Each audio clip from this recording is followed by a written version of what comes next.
Good morning to all of you. क्या हाल चाल है जी आप सबके, बताइए। All well and fine.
हाँ जी बेटे, जल्दी से लिखिए। Journal entries for specific transactions, यही हमारा टॉपिक चल रहा था।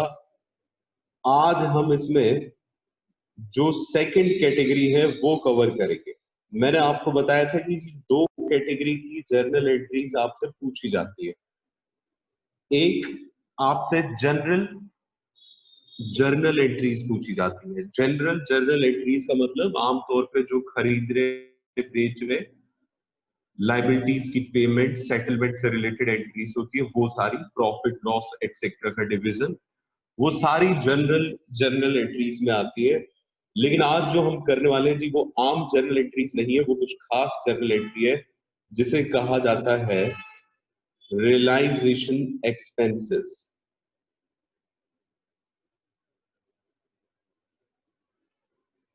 एंट्रीज।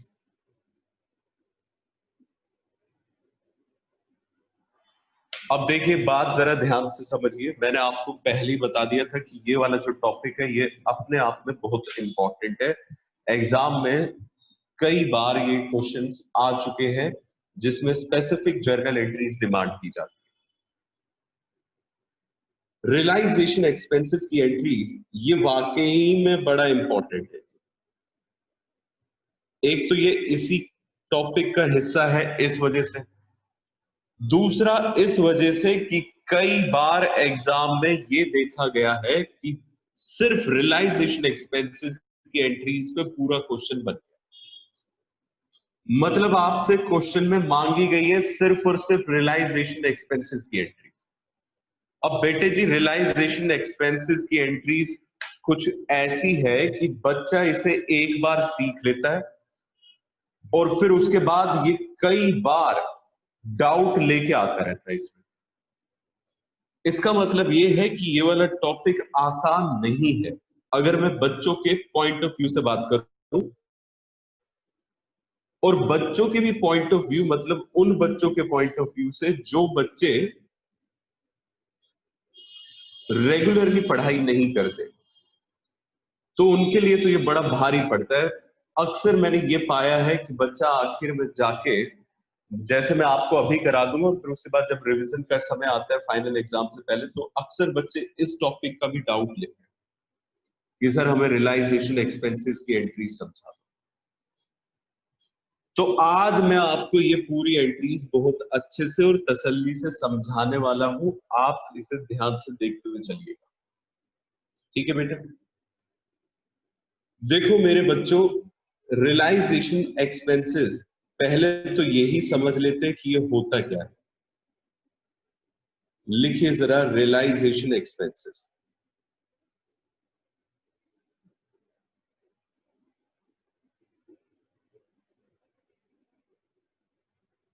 बेटे बात जरा ध्यान से समझो। एक बात बताओ, चीजों को खरीदने में क्या हमारा कोई खर्चा होता है? सर कैसी बात कर रहे हो, अगर हम कोई चीज खरीदेंगे तो खर्चा तो होगा, बिल्कुल। अब ये बताओ, चीजों को बेचने में भी क्या हमारा खर्चा होता है?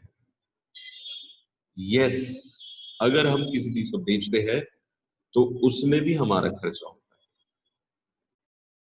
जैसे हम अपने बिजनेस को बंद कर रहे हैं तो हम अपने तमाम एसेट्स को बेचना शुरू करते हैं। इन एसेट्स में बेटे जी कई ऐसे एसेट्स होते हैं जो कि इमूवेबल प्रॉपर्टी कहलाते हैं। आप जानते हैं इमूवेबल प्रॉपर्टी का ट्रांसफर करने के लिए हमें बकायदा एक डीड बनानी पड़ती है, कानून के कुछ नॉर्म्स से वो फॉलो करने पड़ते हैं। इसके अलावा टैक्स भी देना पड़ता है। कहने का मतलब इमूवेबल प्रॉपर्टी को बेचने में खर्चे बहुत सारे हो जाते हैं। Apart from this, movable property को बेचने में भी खर्चे होते हैं।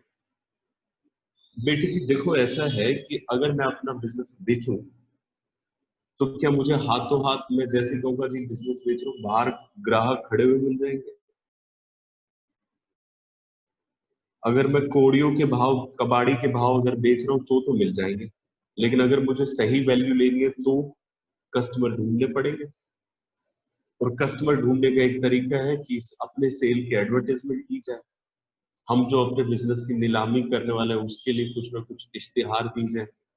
क्या ये इश्तिहार, एडवर्टाइजमेंट मुफ्त में हो जाते हैं? नहीं, इन पे कुछ ना कुछ खर्चा होता है।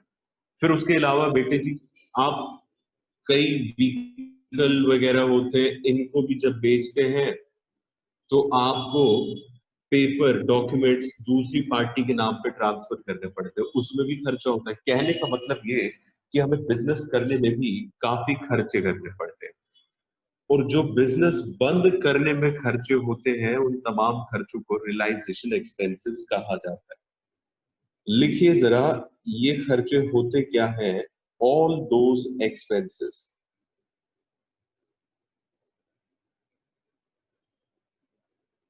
which are incurred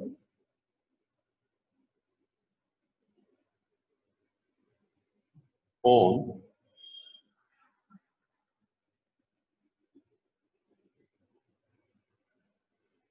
dissolving or closing of business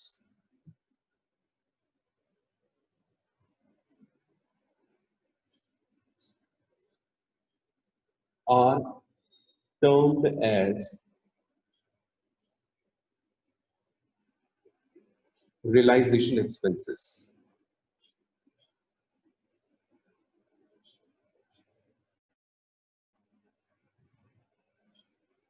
वो सभी खर्चे जो कि इनकर किए जाते हैं किस चीज पे? किसी भी बिजनेस को डिसॉल्व करने पे या फिर उसे बंद करने पे, वो सारे रियलाइजेशन खर्चे होते हैं। इन खर्चों को हम कुछ और नाम से भी बुलाते हैं, also known as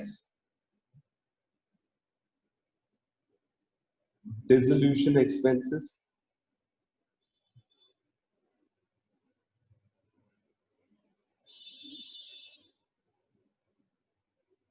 and liquidation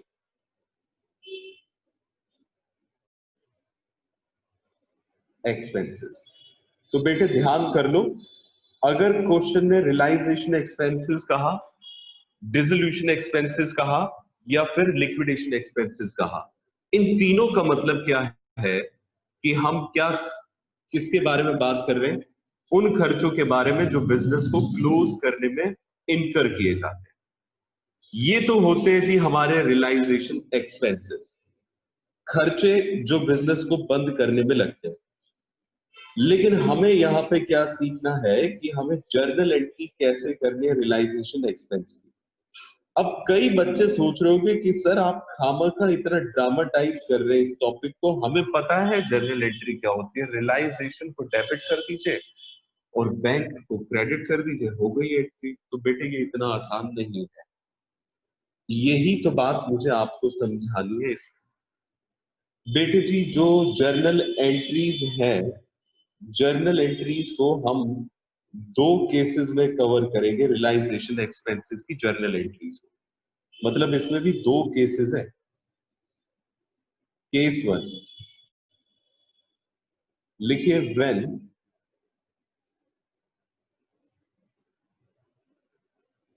no partner's remuneration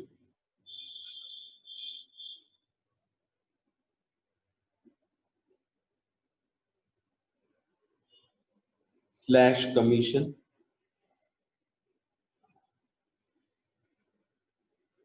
is given. हमें कोई पार्टनर की रेम्यूनरेशन या पार्टनर का कमीशन गिवन नहीं है, और केस 2 आएगा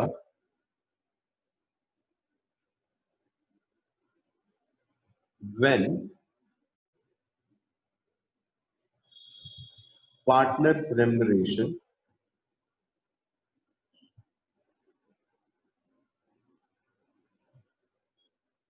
स्लैश कमीशन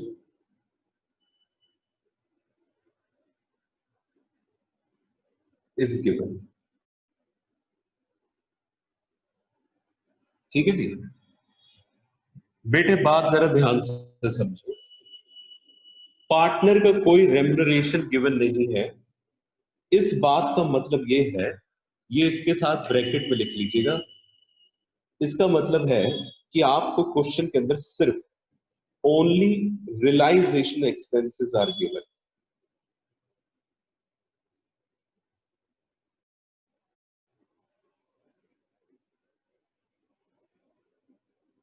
मैं केस 1 में इस तरह के क्वेश्चंस के बारे में बात करूंगा कि जिसमें सिर्फ और सिर्फ रियलाइजेशन के खर्चे गिवन है, जबकि मैं केस 2 में जो क्वेश्चन उठाऊंगा तो उसमें दो चीजें गिवन होगी, एक तो रियलाइजेशन एक्सपेंसेस गिवन होंगे, इसके साथ साथ आपको पार्टनर का रेम्यूनरेशन भी गिवन होगा। ठीक है जी। तो ये दो तरह से हम कवर करने वाले हैं रियलाइजेशन एक्सपेंसेस की एंट्रीज को। बहुत ध्यान से समझिएगा, बच्चे अक्सर इसमें झोल खा जाते हैं। प्लीज बेटे जी अब देखिए जरा, हम केस 1 यहां से स्टार्ट कर रहे हैं। केस 1 है हमारा कि आपको सिर्फ और सिर्फ रियलाइजेशन एक्सपेंसेस गिवन है। केस 1 है जी only realization expense.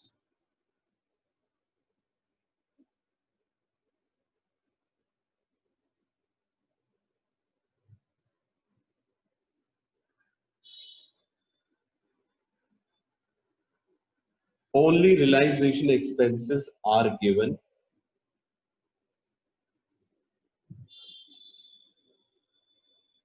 and no partner's remuneration is given.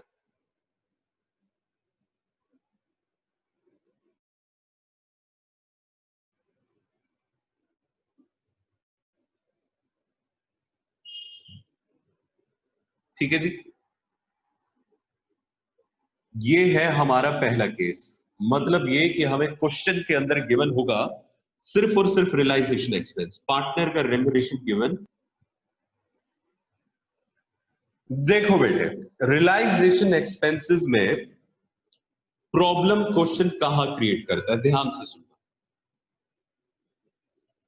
बेटे। देखो, रियलाइजेशन एक्सपेंसेस की समस्या दो चीजों को लेकर है। एक ये कि रियलाइजेशन एक्सपेंसेस को बियर कौन करेगा, और दूसरी ये कि रियलाइजेशन एक्सपेंसेस को पे कौन करेगा। सर हमें बात समझ में नहीं आई। देखो बेटे, जब फर्म बंद होती है तब ये सारे खर्चे किए जाते हैं। हो सकता है कि फर्म को बंद करते वक्त कुछ ऐसा कॉन्ट्रैक्ट हो गया हो कि ये डिसाइड कर लिया जाए कि इन खर्चों की जिम्मेदारी किसी एक पार्टनर की होगी। तो इसका मतलब वो खर्चा बियर कौन करेगा, पार्टनर। तो वो खर्चा किसका हुआ, पार्टनर का। लेकिन अगर मान लीजिए कोई कॉन्ट्रैक्ट नहीं है, तो ऐसी सिचुएशन में वो खर्चे कौन बियर करेगा, फर्म। तो कहने का मतलब रियलाइजेशन एक्सपेंसेस को लेके समस्या क्या है कि पहले तो हमें यह पहचानना है कि इसे बियर कौन कर रहा है। ठीक है जी। फिर उसके बाद हमें यह भी देखना है इन रियलाइजेशन एक्सपेंसेस की पेमेंट कैसे हो रही है। बेटे देखो, कई बार ऐसा होता है रियलाइजेशन एक्सपेंसेस की पेमेंट फर्म कर दे। भाई वैसे तो फर्म को ही करना चाहिए जिसका खर्च है, लेकिन अगर मान लीजिए कि खर्चा फर्म का है, पेमेंट कर दी पार्टनर, ये भी पॉसिबल है। उस वक्त पे फर्म के अकाउंट में कैश नहीं था तो पार्टनर ने अपने पर्सनल अकाउंट से पेमेंट कर दी। ये भी पॉसिबल है कि रियलाइजेशन एक्सपेंसेस का खर्चा बियर कर रहा है पार्टनर, पेमेंट कर दे फर्म। ये भी पॉसिबल है रियलाइजेशन एक्सपेंसेस को बियर कर रही है फर्म, पेमेंट कर दे क्रेडिटर। ये भी पॉसिबल है कि रियलाइजेशन एक्सपेंसेस को बियर कर रहा है पार्टनर, पेमेंट कर दे क्रेडिटर। कहने का मतलब ये, there are so many possibilities, और बच्चा इन पॉसिबिलिटीज को जब मैं बोल रहा था तो आप सुनने में अगर दिमाग में इतना फंस गए तो सोचिए जर्नल एंट्री कैसे बनाई जाएगी।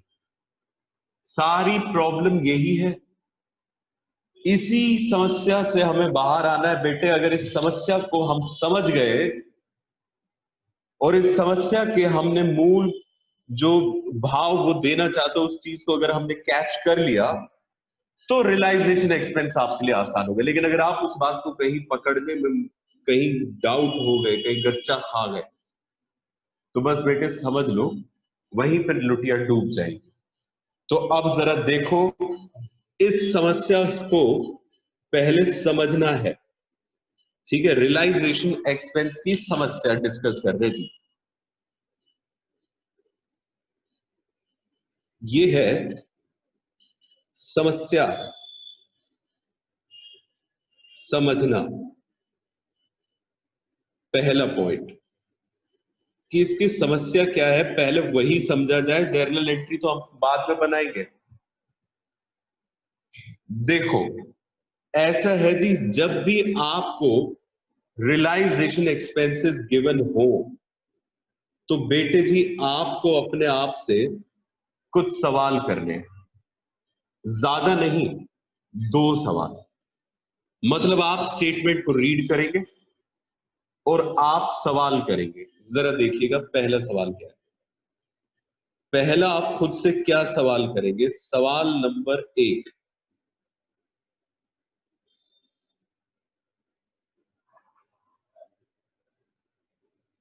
पहला क्वेश्चन आप जो खुद से करने वाले हैं वो है बियर कौन कर रहा।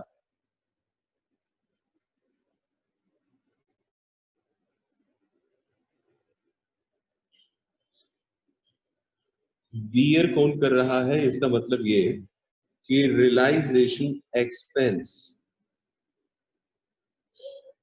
खर्चा किसका है। ठीक है जी, मतलब भाई जो इसको बियर करेगा, जो इसकी जिम्मेदारी लेगा, वही उसी का खर्चा माना जाएगा।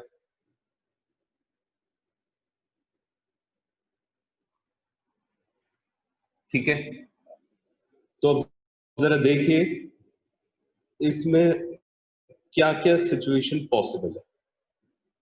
Situation number 1,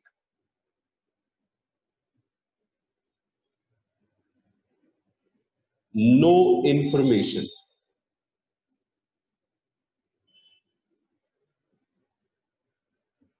is given regarding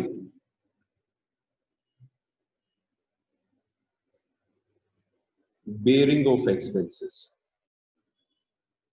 भाई आपको क्वेश्चन के अंदर नहीं बताया जाता कि इस खर्चे को कौन बियर कर रहा है। मतलब आपको सिर्फ ये कह दिया जाता है कि रियलाइजेशन का खर्चा हुआ 5,000 रुपए, रियलाइजेशन का खर्चा हुआ 2,000 रुपए। ये नहीं बताया गया कि आपका ये खर्चा किसके मत्थे पड़ेगा, कौन इसे बियर करेगा। देखो पहले तो मेरी एक बात सुनो बेटे, जब भी बियर की बात आती है तो ध्यान से सुनिएगा, केवल और केवल 2 ही इंसान हैं जो इस खर्चे की जिम्मेदारी उठा सकते हैं। या तो वो जिम्मेदारी फर्म की ही होगी या वो जिम्मेदारी पार्टनर की होगी। कोई बाहर से आके हमारे खर्चे की जिम्मेदारी तो उठाएगा नहीं, सिंपल सी बात है। तो पहला तो ये हो गया कि क्वेश्चन में कुछ बताया ही नहीं कि भैया कौन बियर कर रहा है। तो बेटे बात जरा ध्यान से समझ लो, अगर मान लो कोई भी इंफॉर्मेशन ना हो तो आपको इसमें ध्यान रखना है कि फिर आप नॉर्मल सेंस में काम करेंगे, कॉमन सेंस में काम करेंगे। भाई खर्चा किस चीज का है? फर्म को बंद करने का जब ये नहीं बताया कि कौन जिम्मेदारी उठा रहा है, तो आप समझ लीजिएगा कि फर्म ही बियर कर रही है। ठीक है, अब इसके बाद एक और बात समझिए। अगर बेटे फर्म बियर कर रही है तो ये खर्चा पता है किसका हो गया? फर्म का हो गया। ऐसी सिचुएशन में फर्म अपने खर्चों को एक ही अकाउंट के थ्रू दिखाती है, वो है रियलाइजेशन अकाउंट। और रियलाइजेशन अकाउंट से आप इतने खर्चे को डेबिट करके दिखाएंगे। मतलब ये कि आपको क्या करना है, पहला सवाल खुद से ये करना है जी बियर कौन कर रहा है। क्वेश्चन से कोई जवाब नहीं आता, तो आप समझ जाइए कि बियर कौन कर रहा है, फर्म बियर कर रही है और रियलाइजेशन अकाउंट डेबिट होगा। अच्छा जी, सिचुएशन टू।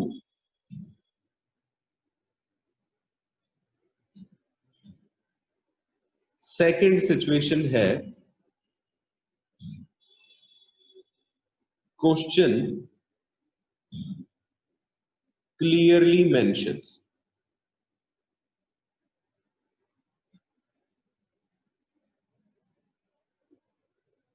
क्वेश्चन ने साफ साफ कह दिया है कि फर्म बियर कर रही है। तो बेटे जी कोई दिक्कत वाली बात ही नहीं है, फर्म भी अगर बियर कर रही है तो इसका मतलब खर्चा किसका हो गया? फर्म का। भाई अगर फर्म का खर्चा हो गया तो आप इस खर्चे को एक ही अकाउंट में दिखाएंगे, वो है रियलाइजेशन अकाउंट। और क्योंकि खर्चा हुआ है तो रियलाइजेशन अकाउंट हो जाएगा डेबिट। ओके, ये है जी हमारी दूसरी सिचुएशन। तीसरी सिचुएशन देखिए,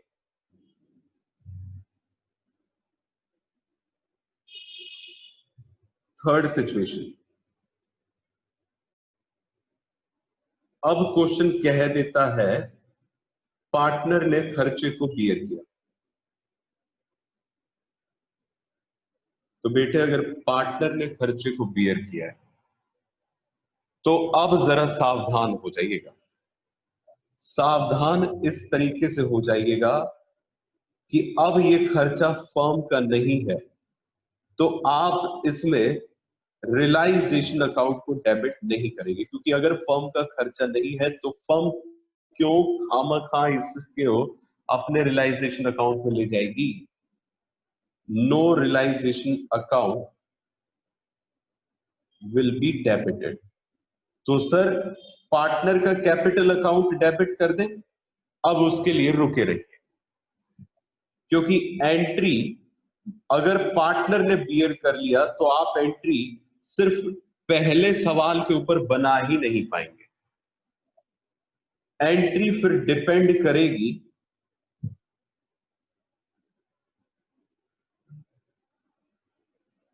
अपॉन पेमेंट इंफॉर्मेशन। पेमेंट की इंफॉर्मेशन पे भी डिपेंड करेगी एंट्री। ठीक है जी, उसी के हिसाब से बनेगी। तो देखो जरा बात ध्यान से समझो। अभी बहुत सिंपल तरीके से इन सारी चीजों को लेकर चलना। पहले मैंने आपसे कहा कि बेटे ऐसा है कि जब भी आप रियलाइजेशन एक्सपेंसेस की एंट्री करें तो आप अपने आप से दो सवाल करिएगा। पहला सवाल ये कि इस खर्चे की जिम्मेदारी कौन उठा रहा है। अगर क्वेश्चन में कोई भी इंफॉर्मेशन गिवन ना हो तो आप ये समझ लीजिए कि इसकी जिम्मेदारी उठा रहा है फर्म, आप रियलाइजेशन को डेबिट करेंगे। और अगर क्वेश्चन साफ साफ कह दे कि फर्म ही उठा रहा है तो भी बेटे आप रियलाइजेशन को डेबिट करेंगे।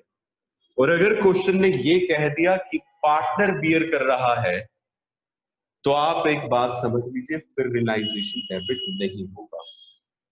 एक बात यहां से ये समझ में आ जानी चाहिए कि रियलाइजेशन तभी डेबिट होता है जब फर्म को जिम्मेदारी मिलती है या क्वेश्चन जिम्मेदारी के बारे में कुछ नहीं कहता है। अगर पार्टनर जिम्मेदारी ले रहा है तो आप रियलाइजेशन को डेबिट नहीं करेंगे। अब है जी सवाल नंबर 2 जो आप खुद से करने वाले हैं। दूसरा सवाल,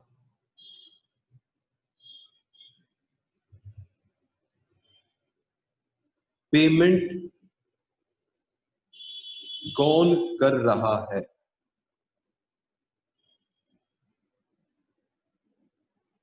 अब इसमें भी 3 सिचुएशन है।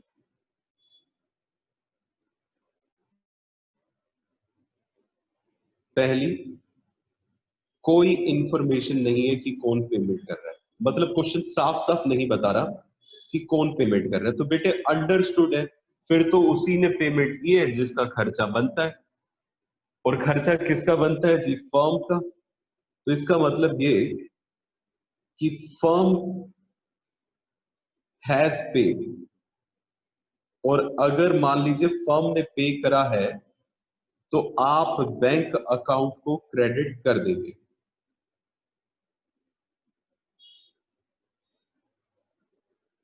ठीक है, अब आ जाइए सेकंड सिचुएशन पे। सिचुएशन 2,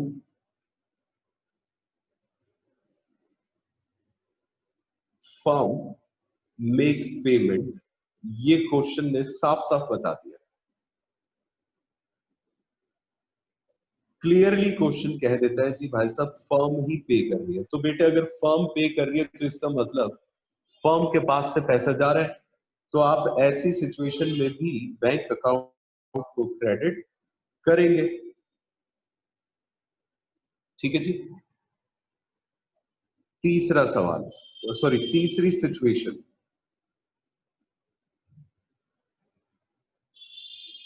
तीसरी सिचुएशन है कि पार्टनर ने पेमेंट करी है।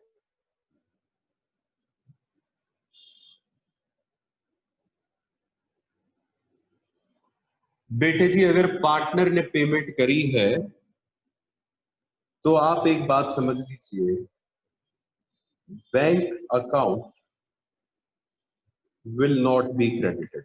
क्यों नहीं होगा क्रेडिट? पहले तो ये देखो बेटे, पेमेंट अगर पार्टनर कर रहा है तो पार्टनर के बैंक से पैसा जाएगा, ना कि फर्म के बैंक से। और हम अकाउंट किसके बना रहे हैं? फर्म के। तो हम थोड़ी ना फर्म को बैंक अकाउंट को क्रेडिट कर देंगे। ये बात समझ में आई? तो सर यहां पे क्या क्रेडिट होगा ये अभी हम आगे सीखेंगे। मेरा बस आपको अभी ये समझाना था कि बेटे जी आप अपने आप से 2 सवाल करिए। 2 सवाल मैंने क्यों बनाए? क्योंकि देखिए अगर जर्नल एंट्री हमें बनानी है तो एक चीज को हमें डेबिट करना होगा और दूसरी चीज को हमें क्रेडिट करना होगा। तो बेटे डेबिट को लेके सवाल और क्रेडिट को लेके सवाल आप खुद से करेंगे। आप जैसे ही ट्रांजैक्शन पढ़ेंगे तो पहला सवाल आप करेंगे कि इस खर्चे को उठा कौन रहा है, बियर कौन कर रहा है। जवाब क्वेश्चन से कुछ नहीं आता, क्वेश्चन हो अपने होठ सील के बैठ जाता है। तो इसका मतलब खर्चा किसका? वही जिम्मेदारी उठा रहा है। खर्चा है फर्म का तो फर्म जिम्मेदारी उठा रहा है, और अगर फर्म ने जिम्मेदारी उठाई तो रियलाइजेशन अकाउंट डेबिट हो गई।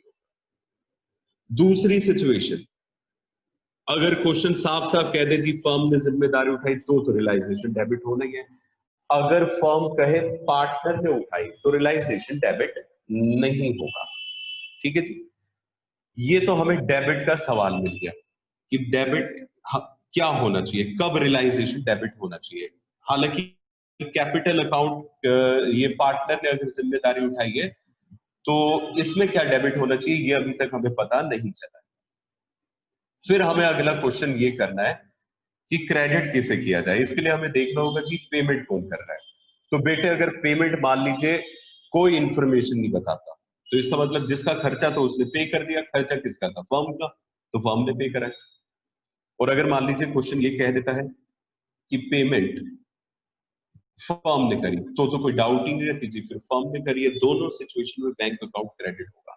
लेकिन अगर पेमेंट पार्टनर ने करी है ऐसा क्वेश्चन ने कह दिया तो आप बैंक अकाउंट को क्रेडिट नहीं करेंगे। तो पहले तो रियलाइजेशन एक्सपेंसेस में ये दो सवाल करना सीखिए।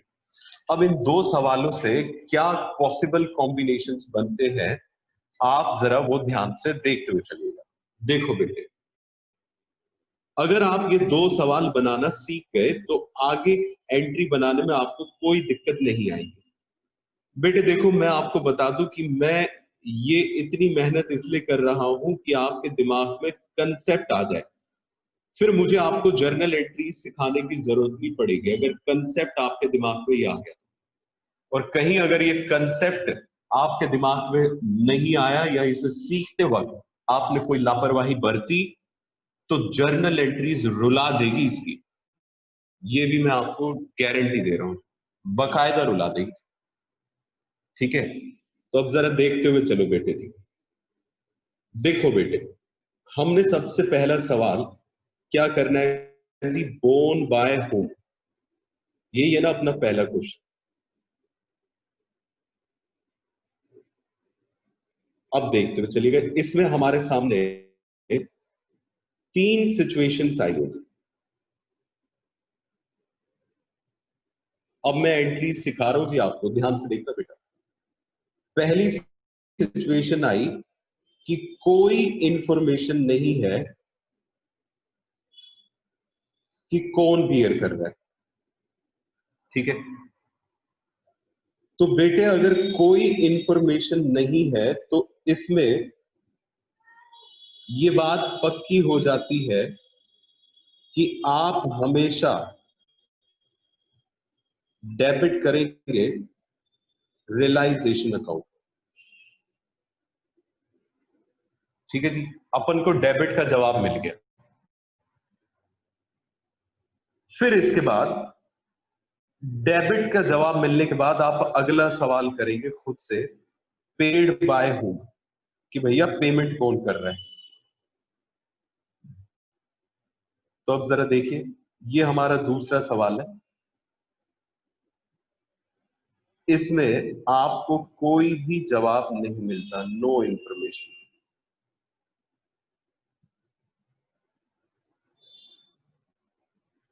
तो बेटे इसका मतलब ये है कि जिसका खर्चा है उसी ने पे किया, तो आप क्रेडिट क्या करेंगे, बैंक अकाउंट। तो जानते हैं जर्नल एंट्री क्या बनी, realisation expense account debit to bank account.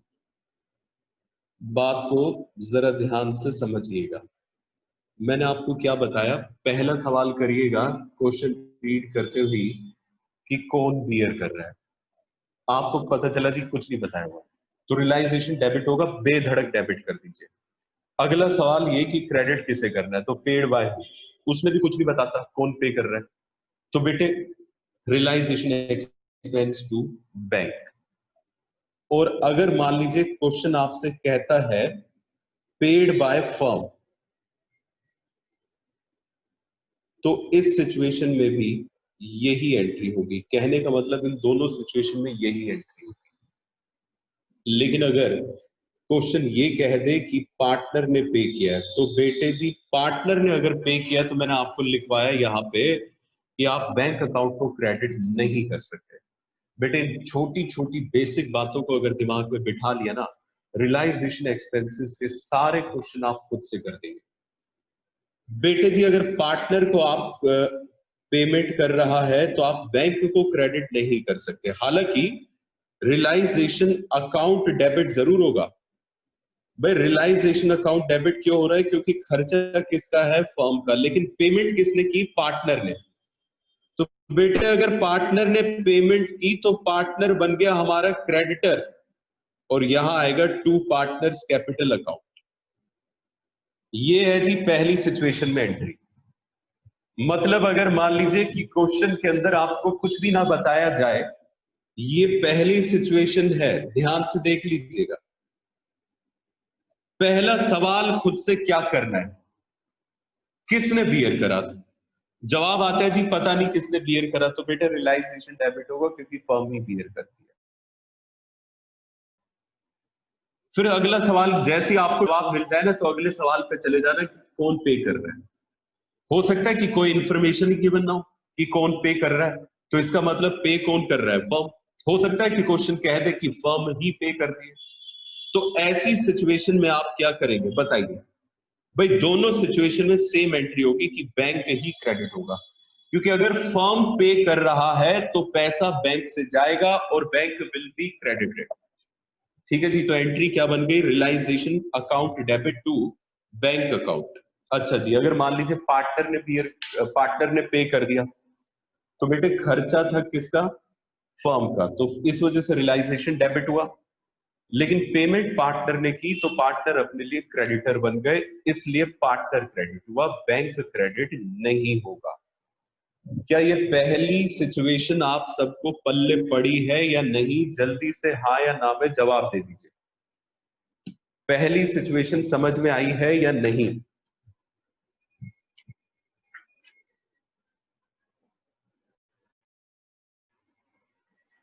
बोलो बेटे बोलो, मैं वेट कर रहा हूं।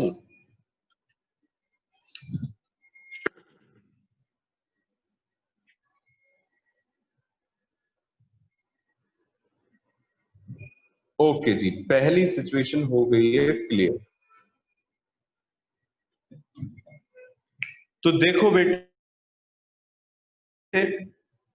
मैं आपको इस पहली सिचुएशन का एक एग्जांपल दिखाता हूं। जैसे कि ये देखिए सेकंड क्वेश्चन, देखो ब्रजेश समझ में आ जाएगा। अभी देखो क्या बताया हुआ है, पहले पढ़ो। कहते हैं जी रियलाइजेशन का खर्चा है 8,000।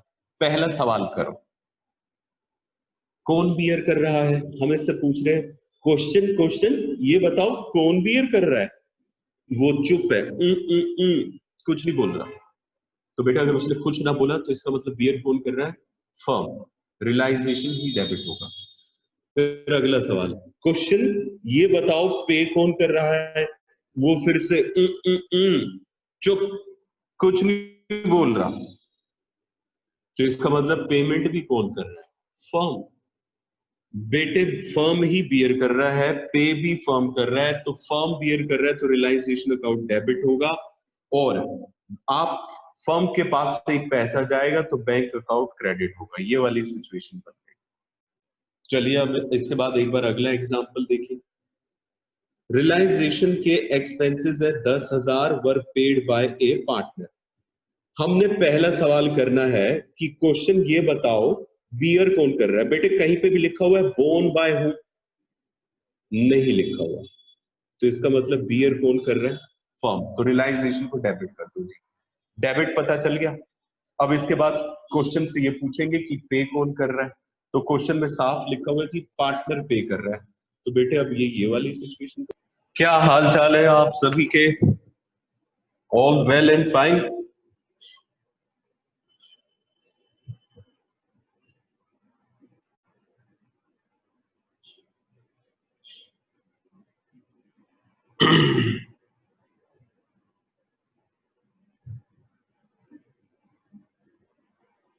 हाँ जी बेटे, कल की क्लास में हमने एक टॉपिक स्टार्ट किया था रियलाइजेशन एक्सपेंसेस, और मैंने आपसे कहा कि बहुत इंपॉर्टेंट टॉपिक है और इसे समझने में हमें थोड़ी सी मशक्कत भी करनी पड़ेगी। चलिए जी, वही टॉपिक आज हम कंप्लीट कर लेंगे। Be ready. देखिए जी, ये वाला टॉपिक है रियलाइजेशन एक्सपेंस की जर्नल एंट्रीज। मैंने आपको बताया कि रियलाइजेशन एक्सपेंस का मतलब होता है जो खर्चा बिजनेस को बंद करने में किया जाता है। इसके दो नाम और भी होते हैं, डिसोल्यूशन एक्सपेंस या फिर लिक्विडेशन एक्सपेंस। तो अगर मान लीजिए कि क्वेश्चन डिसोल्यूशन, लिक्विडेशन या रियलाइजेशन एक्सपेंस की बात करे, तो इसका मतलब वो उन खर्चों के बारे में बात कर रहा है जो कि बिजनेस को बंद करने में किए जाते हैं। अब मैंने आपको बताया कि बेटे इसकी जो जर्नल एंट्रीज है ये मैं आपको दो केसेस में समझाऊंगा। पहला केस वो होगा जिसमें पार्टनर का कोई भी रेम्युनरेशन या फिर कमीशन हमें क्वेश्चन के अंदर गिवन नहीं होगा। कहने का मतलब क्वेश्चन की जो ट्रांजैक्शन है वो सिर्फ और सिर्फ रियलाइजेशन एक्सपेंसेस के बारे में ही बात करेगी। दूसरा केस जिसमें रियलाइजेशन एक्सपेंस भी होगा और पार्टनर का रेम्युनरेशन भी होगा। मतलब दो तरह से ट्रांजैक्शन आएगी, एक में तो खाली रियलाइजेशन एक्सपेंस और एक में रियलाइजेशन एक्सपेंस के साथ साथ पार्टनर का रेम्युनरेशन भी आएगा। ठीक है जी। खैर, दूसरा केस अभी हमने शुरू किया नहीं, पहला केस हमने स्टार्ट कर दिया था, जिसमें सिर्फ और सिर्फ रियलाइजेशन एक्सपेंस से ही हमें भिड़ना है। इसमें मैंने आपको यह बताया कि बेटे जी समस्या क्या है। समस्या ये है कि हमें जर्नल एंट्री बनानी है, तो हमें यह पता लगाना होगा कि हमें क्या डेबिट करना चाहिए और क्या क्रेडिट करना चाहिए। तो इसके लिए हमारे सामने दो सवाल आते हैं। पहला सवाल कि रियलाइजेशन एक्सपेंस का खर्चा किसने भुगतना है, मतलब इसे बियर कौन करेगा। दूसरा सवाल, पेमेंट कौन कर रहा है। मतलब ये कि आप हमेशा अपने आप से दो सवाल करेंगे। हमेशा पहला सवाल ये रहेगा कि बियर कौन कर रहा है, और दूसरा सवाल हमेशा ये रहेगा कि पे कौन कर रहा है। अच्छा जी, अब बियर कौन कर रहा है ये किस तरीके से देखा जाएगा, इसके बारे में मैंने आपको बताया कि बेटे देखो, तीन तरह से सिचुएशन आ सकती है। पहली सिचुएशन ये हो सकती है कि कोई भी इंफॉर्मेशन ना बताई जाए कि बियर कौन कर रहा है, तो आप बस अपने सिंपल कॉमन सेंस लॉजिक पे जाइए। अगर कोई इंफॉर्मेशन नहीं है तो खर्चा उसी व्यक्ति का होगा जिस पर वो पड़ा है। मतलब ये कि ये फर्म को बंद करने का खर्चा है तो फर्म ही इसका भुगतान करेगी, तो फर्म का खर्चा हो गया। और अगर क्वेश्चन क्लियरली मेंशन कर दे कि फर्म बियर कर रही है तो भी फर्म का खर्चा हो गया। इन दोनों ही सिचुएशन में आप रियलाइजेशन अकाउंट को डेबिट करते हैं। फिर तीसरी सिचुएशन में जब पार्टनर इसे अपना खर्चा मान ले, तो अब हम रियलाइजेशन अकाउंट को डेबिट नहीं करेंगे। कारण क्या है? कारण बहुत साफ है बेटे, क्योंकि रियलाइजेशन अकाउंट डेबिट बस तब होता है जब वो खर्चा फर्म का होता है। क्योंकि भैया जी रियलाइजेशन अकाउंट ही फर्म का बनता है, तो अगर उसका खर्चा नहीं है तो आप उसके अकाउंट को थोड़ी ना डेबिट कर देंगे। तो इसमें मैंने आपको सिर्फ ये बताया कि रियलाइजेशन अकाउंट डेबिट नहीं होगा, तो क्या डेबिट होगा उसके बारे में बात अभी नहीं करी। फिर दूसरा सवाल हमें करना है कि पेमेंट कौन कर रहा है। तो पेमेंट में हो सकता है जैसे आप ये सवाल करें तो आपको क्वेश्चन से पता चले जी नहीं बताया हुआ कौन पेमेंट कर रहा है, तो आप मानेंगे फर्म पेमेंट कर रही है। और अगर फर्म पेमेंट कर रही है तो फर्म के बैंक अकाउंट से पैसा जाएगा, तो आप बैंक को क्रेडिट करेंगे। दूसरी सिचुएशन, फर्म पेमेंट करेगा एज पर क्वेश्चन, मतलब क्वेश्चन साफ साफ कह देता है जी फर्म ही पेमेंट कर रहा है। तो बेटे अगर फर्म पेमेंट कर रहा है तो इन दोनों सिचुएशन में यही माना गया फर्म पेमेंट कर रहा है, तो पैसा बैंक से ही जाएगा। लेकिन अगर पार्टनर पेमेंट करे तो बस ध्यान रखिएगा कि बैंक अकाउंट क्रेडिट नहीं होगा। ये दो सवाल हमें खुद से करने होते हैं। फिर हम आ गए थे चार्ट पे। अब जर्नल एंट्रीज हमने सीखना स्टार्ट कर दिया था, अब देखते हुए चलिएगा। बेटे सबसे पहला सवाल, जैसे ही आपने ये वाला शब्द देखा ट्रांजैक्शन में, तो हिचकना नहीं और अपने आप से ये सवाल करना। सवाल नंबर 1, क्या सवाल कि भैया जी खर्चा कौन बियर कर रहा है। अब बेटा खर्चा बियर कौन कर रहा है, तीन सिचुएशन हो सकती है। पहली सिचुएशन कुछ ना बताया जाए, दूसरी सिचुएशन कि फर्म बियर कर रही है, और तीसरी सिचुएशन ये कि पार्टनर बियर कर रहा है। कुछ नहीं बताया, फर्म बियर कर रही है और पार्टनर बियर कर रहा है। बेटे अगर कुछ ना बताया जाए तो इसका साफ मतलब होता है कुछ नहीं बताया तो खर्चा जिसका वही भुगतेगा। और खर्चा किसका? फर्म का। तो भुगतेगा भी कौन? फर्म। और दूसरे केस में क्या करा? बता दिया फर्म भुगत रही है साफ साफ। तो इन दोनों ही केसेस में फर्म ही भुगतान करती है, तो ऐसी सिचुएशन में हम रियलाइजेशन अकाउंट को क्या कर देंगे? डेबिट। क्यों डेबिट करा रियलाइजेशन? इस चीज पे गौर करिए। क्योंकि बेटे खर्चा अगर फर्म का है तो आप उस खर्चे को फर्म के खातों में लेकर आएंगे। और फर्म के खातों में खर्चा कब आता है भाई? जब डिसोल्यूशन आप कर रहे हैं तो आप सारे लॉसेस, सारे फायदे कहां रिकॉर्ड करते हैं? रियलाइजेशन अकाउंट में। तो आपको इस वजह से करना ही पड़ेगा। समझ गए इस बात को? देखो बेटे, जैसे ही मैंने अपना पहला सवाल करा तो मुझे ये जवाब मिल जाता है कि मुझे डेबिट क्या करना है। लो जी, डेबिट का पता चल गया। अब मुझे ये भी तो पता होना चाहिए कि क्रेडिट क्या करना है। तो उसके लिए आपको खुद से दूसरा सवाल करना है। ये है सवाल नंबर 2। और ये क्या सवाल है? ये सवाल है कि भैया जी पेमेंट कौन कर रहा है। हम क्वेश्चन से पूछते हैं, बताओ क्वेश्चन पेमेंट कौन कर रहा है? क्वेश्चन कुछ नहीं कहता। तो आप क्या मानेंगे पेमेंट कौन कर रहा है? फर्म। कहने का मतलब एक बात समझ लो, अगर ये ना पता चले बियर कौन कर रहा है, पेमेंट कौन कर रहा है, तो बेटे बस कॉमन सेंस पे जाओ, फिर तो जिसका खर्चा बस वही कर रहा है, यानी कि फर्म। तो मतलब ये दोनों केसेस, दोनों सिचुएशन में, दोनों सवाल में एक ही जवाब दे रहे हैं, फर्म। ठीक है ना? तो अगर फर्म ने पेमेंट करी तो बेटे एंट्री पता है क्या बनेगी? Realisation account debit to bank. क्योंकि पैसा अब कहां से जाएगा? बैंक से। तो अब हमें क्रेडिट का भी जवाब मिल गया। ठीक है।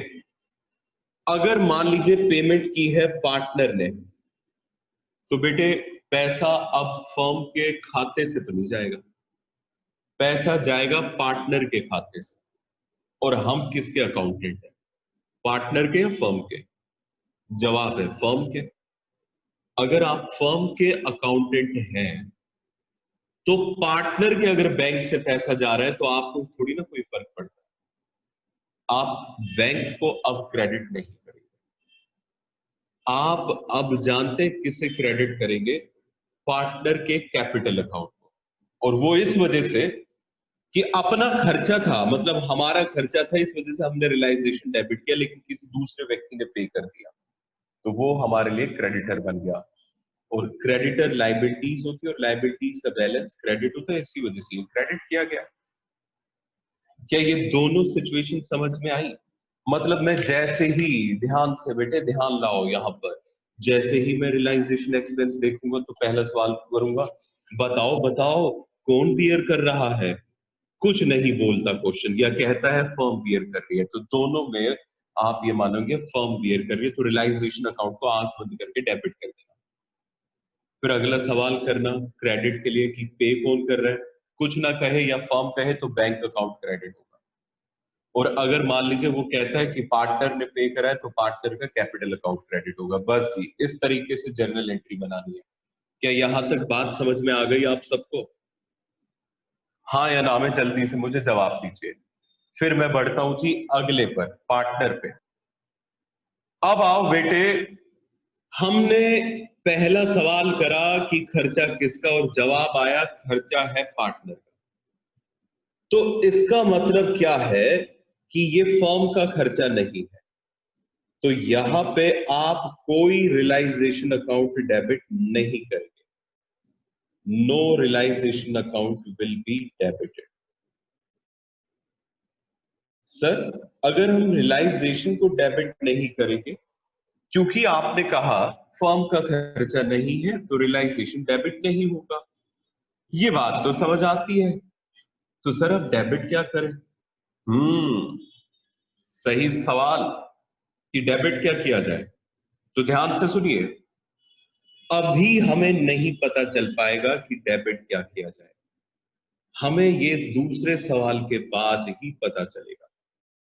दूसरा सवाल फिर क्या करेंगे? Paid by whom? यहां से पता चलेगा बेटे कि डेबिट और क्रेडिट किसे करना है। मतलब ये कि अगर पार्टनर ने बियर करा है खर्चा, तो अपन को एक बात तो पल्ले पड़ जाएगी कि रियलाइजेशन अकाउंट डेबिट नहीं होगा। ये बात क्लियर हो जाएगी जी। क्या डेबिट होगा वो अभी क्लियर नहीं होगा। अब जरा देखिए, अब ये बताओ बेटे पेमेंट कौन कौन कर सकता है? तो अब जरा ध्यान से सुनिएगा, पेमेंट के बारे में हो सकता है कि कोई भी इंफॉर्मेशन ना हो, या फिर फर्म पे कर रहा हो। समझ रहे हैं ना बात को? भाई ये दोनों एक ही बात होती है। भाई नो इन्फॉर्मेशन का भी मतलब है कि फर्म ही पे कर रहा है। मैंने अब साथ ले लिया इन्हें, हो सकता है कि पार्टनर पे कर दे, और जानते हो एक और बात हो सकती है, कोई दूसरा पार्टनर पे कर दे, अदर पार्टनर। ओ अच्छा, सर अदर पार्टनर यहां नहीं आएगा, यहां अदर का आने का कोई मतलब ही नहीं बनता, क्योंकि बेटे अदर तो तब आता जब पहले कोई और इन्वॉल्व हुआ होता। अब देखो ऊपर फर्म इन्वॉल्व है तो अदर नहीं, एक ही पार्टनर आ सकता, कोई भी आएगा। और यहां पे एक पार्टनर पहले इन्वॉल्व हो गया, उसने खर्चा बियर कर लिया और एक पेमेंट में इन्वॉल्व हो गया, इस वजह से यहां पे अदर पार्टनर की सिचुएशन तो बनती है। इस वाली सिचुएशन, इस वाले पार्ट में ये सिचुएशन राइज नहीं होगी। अब ध्यान से सुनिएगा, हमने पहले सवाल करा कि खर्चा किसका, जवाब आया पार्टनर का, तो बस एक बात पता चल गई, रियलाइजेशन टू डेबिट मत करो। फिर अगला सवाल किया, किसने पे करा, पता चला फर्म ने, या कोई इंफॉर्मेशन नहीं है। तो बेटे ऐसी सिचुएशन में आप एंट्री जानते हैं क्या बनाएंगे, आप एंट्री करेंगे पार्टनर्स कैपिटल अकाउंट डेबिट।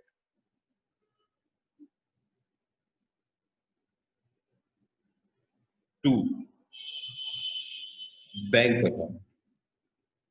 क्यों क्रेडिट हुआ बैंक अकाउंट, क्योंकि देखो पेमेंट किसने करी, फर्म ने।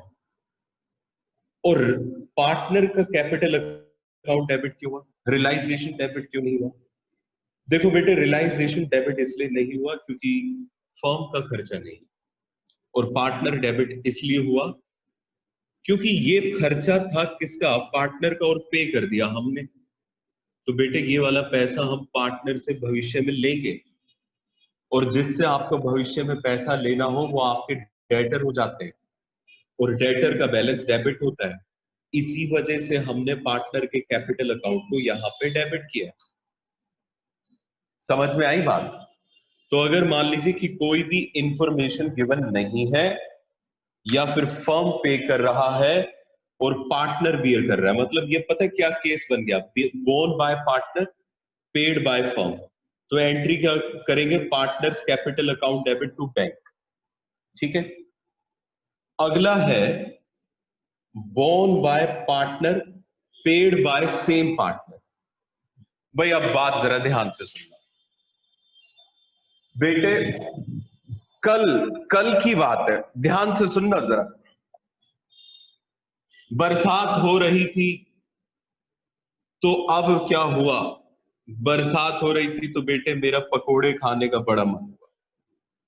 मैं भरी बरसात में अपना स्कूटी उठाकर गया मार्केट में, भीगता भागता, और एक बड़े मशहूर पकोड़े की दुकान है, वहां जाके मैं बैठ गया, और गर्मा गर्म क्या लाजवाब पकोड़े मंगवाए, और उसके साथ साथ बेटे गर्मा गर्म चाय, मजा ही आ गया। पकोड़े का खर्चा, चाय का खर्चा आया 250 रुपए। क्या बेटे आपको इस बात का दुख हुआ कि मैंने 250 रुपए कल खराब कर दिए, या यूटिलाइज कर लिए, जो मर्जी कह दीजिए। किसका खर्चा था बेटे, मेरा। किसने पे करा, मैंने। आपको कोई तकलीफ है क्या, बताइए जरा, कोई दिक्कत है क्या आपको इस चीज से, आपको कोई परेशानी होगी इस चीज से। क्या आप मुझसे इस पर सवाल पूछेंगे, क्यों पैसे उड़ा दिए, जल्दी से जवाब दो। सर हमें क्या दिक्कत होगी, खर्चा आपका, आपने पे करा, एग्जैक्टली यही बात मैं यहां पे रखना चाहता हूं। ये बताओ बेटे, अब खर्चा कौन बियर कर रहा है, मान लो पार्टनर का नाम है ए बियर कर रहा है, ए पे कर रहा है, तो बताओ फर्म कहां इन्वॉल्व हुई, ना पेमेंट में ना बियर करने में। तो क्या फर्म को इससे कोई फर्क पड़ेगा, बोलो बेटे, क्या फर्म को इससे कोई फर्क पड़ता है, नहीं। अरे फर्म को क्या लेना देना, खर्चा उसका वो पे कर रहा है, तो फर्म अपनी बुक्स में थोड़ी ना एंट्री कर देगा। इसका मतलब ये कि अगर खर्चा पार्टनर का, पेमेंट भी पार्टनर करे, तो अपन को क्या करना है, नो एंट्री। समझ में आई बात? क्योंकि देखिए हम अकाउंटेंट है फर्म के, पार्टनर के नहीं है। पार्टनर का खर्चा पार्टनर पे कर दे, अपन को कोई लेना देना नहीं। पार्टनर का खर्चा हमने पे कर दिया, तो ये अपनी पॉकेट से पैसा चला गया, तो हमें बैंक को क्रेडिट करना पड़ेगा और ये दिखाना पड़ेगा कि ये पैसा पार्टनर से लेना है। इस वजह से पहली सिचुएशन में तो एंट्री हुई, लेकिन दूसरी सिचुएशन में एंट्री नहीं हुई। समझे? अब आ जाइए तीसरी सिचुएशन पे। मान लीजिए कि खर्चा है पार्टनर ए का और पेमेंट कर देता है पार्टनर बी। क्या हमें कोई फर्क पड़ता है एज ए फर्म? बताओ बेटे, क्या हमें कोई फर्क पड़ता है?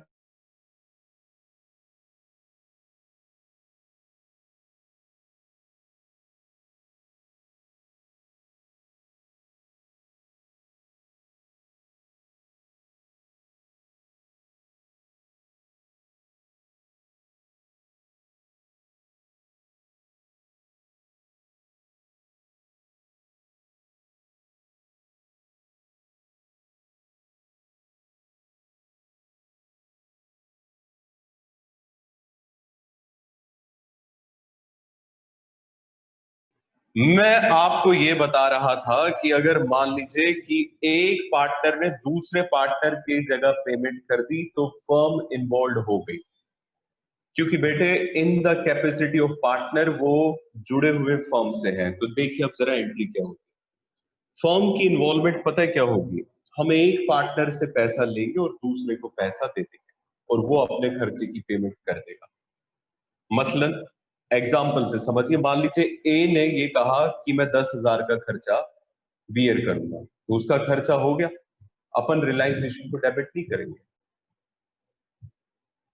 अब ये पैसा हम बी से ले लेते हैं, तो जानते हैं इसमें क्या होगा? बेटे हम बी से लेके ए को दे देंगे, तो मतलब ए तो अपना डेटर बन जाएगा, क्योंकि इससे हमें फ्यूचर में पैसा लेना होगा। एज कैपिटल अकाउंट हो जाएगा जी डेबिट, और ये पैसा हमें फ्यूचर में देना किसको होगा? बी को, तो बी हो जाएगा जी क्रेडिट। तो एंट्री बनी A's capital account debit to B's capital account. ये बात पल्ले पड़ गई। इसका मतलब ये है कि अगर एक पार्टनर ने दूसरे पार्टनर की जगह पैसा दे दिया, तो फर्म इन्वॉल्व हो जाती है और ये एंट्री करनी है। लेकिन अगर मान लीजिए सेम पार्टनर ने पैसा दिया, तो हमें कोई एंट्री करने की जरूरत नहीं होती है। इसी के साथ हमारा पहला केस खत्म हो गया, जिसमें रियलाइजेशन एक्सपेंसेस की एंट्रीज हमें करनी होती है। मैं एक बार फिर से बताता हूं। जैसे ही क्वेश्चन में हम देखेंगे रियलाइजेशन एक्सपेंसेस, पहला सवाल खुद से करेंगे, खर्चा किसका है? हम इससे तुरंत पूछेंगे तुम किसके हो, बताओ तुम किसके हो। वो मैक्सिमम 3 जवाब दे सकता है। वो बिल्कुल चुप हो जाएगा, अपने होठ सील लेगा, कुछ ना बोलेगा, या फिर वो चिल्ला के कहेगा मैं फर्म का हूं, या फिर वो कहेगा मैं पार्टनर का हूं। पहली दो दो सिचुएशन में वो फर्म का खर्चा हुआ, तो रियलाइजेशन डेबिट होगा। अब अपन को क्रेडिट क्या करना है, उसके लिए दूसरा सवाल कि पेमेंट किसने करी। इस पे वो चुप हो सकता है, या वो चिल्ला के बोलेगा कि फर्म ने करी। तो दोनों सिचुएशन में फर्म ने करी, तो क्रेडिट होगा फर्म का बैंक अकाउंट। और अगर पार्टनर ने पेमेंट करी, तो क्रेडिट होगा पार्टनर का कैपिटल अकाउंट। ये वाली एंट्री बनानी समझ में आ गई? और अगर पार्टनर ने बियर करा, तो अपन डेबिट कुछ ना कर पाएंगे। रियलाइजेशन तो होना ही नहीं है, लेकिन कुछ करेंगे भी नहीं, क्योंकि पेमेंट की इंफॉर्मेशन होनी जरूरी है। फिर हम देखेंगे जी पे किसने करा। क्वेश्चन फिर से चुप, या क्वेश्चन कहता है फर्म ने पे करा। तो बेटे फर्म की तरफ से पैसा चला गया, बैंक क्रेडिट होगा, और पार्टनर का कैपिटल अकाउंट डेबिट होगा, क्योंकि हम ये मानेंगे कि हमने वाला पैसा पार्टनर को दे दिया। और अगर मान लीजिए कि पार्टनर ने खर्चा बियर करा और उसी ने पे करा, तो अपन को कोई फर्क नहीं पड़ता, कोई एंट्री नहीं। लेकिन अगर दूसरा पार्टनर इन्वॉल्व हो गया तो एक पार्टनर जिसने खर्चा बियर करना है वो डेबिट होगा और दूसरा पार्टनर जो पेमेंट कर रहा है वो क्रेडिट होगा। ठीक है, आप इस पूरी सिचुएशन में ये ध्यान रखिए, आप फर्म के अकाउंटेंट हैं और फर्म की बुक्स में आप ध्यान रखिएगा कि फर्म अकाउंटेंट क्या करता है जी, फर्म की बुक्स में एंट्रीज करता है। ठीक है, और फर्म की बुक्स में रियलाइजेशन डेबिट बस तब होगा जब फर्म बियर करे, आप इस बात को ध्यान रखिए, अदरवाइज रियलाइजेशन को कभी भी डेबिट मत करिएगा। इसके अलावा एक और बात का ध्यान रखिए कि बैंक अकाउंट सिर्फ तब क्रेडिट होगा जब फर्म पे करे। अगर आप इन दो बातों को भी ध्यान रख सकते हैं तो भी आप कई मुसीबतों से बच जाएंगे। एज एन अकाउंटेंट ये बात ध्यान रखें तो आपको ये सारी सिचुएशन समझ में आएगी। हाँ जी बेटे, अब मुझे बताइए जरा, यहां तक किसी भी बच्चे का कोई भी डाउट है तो वो मुझसे पूछ सकता है।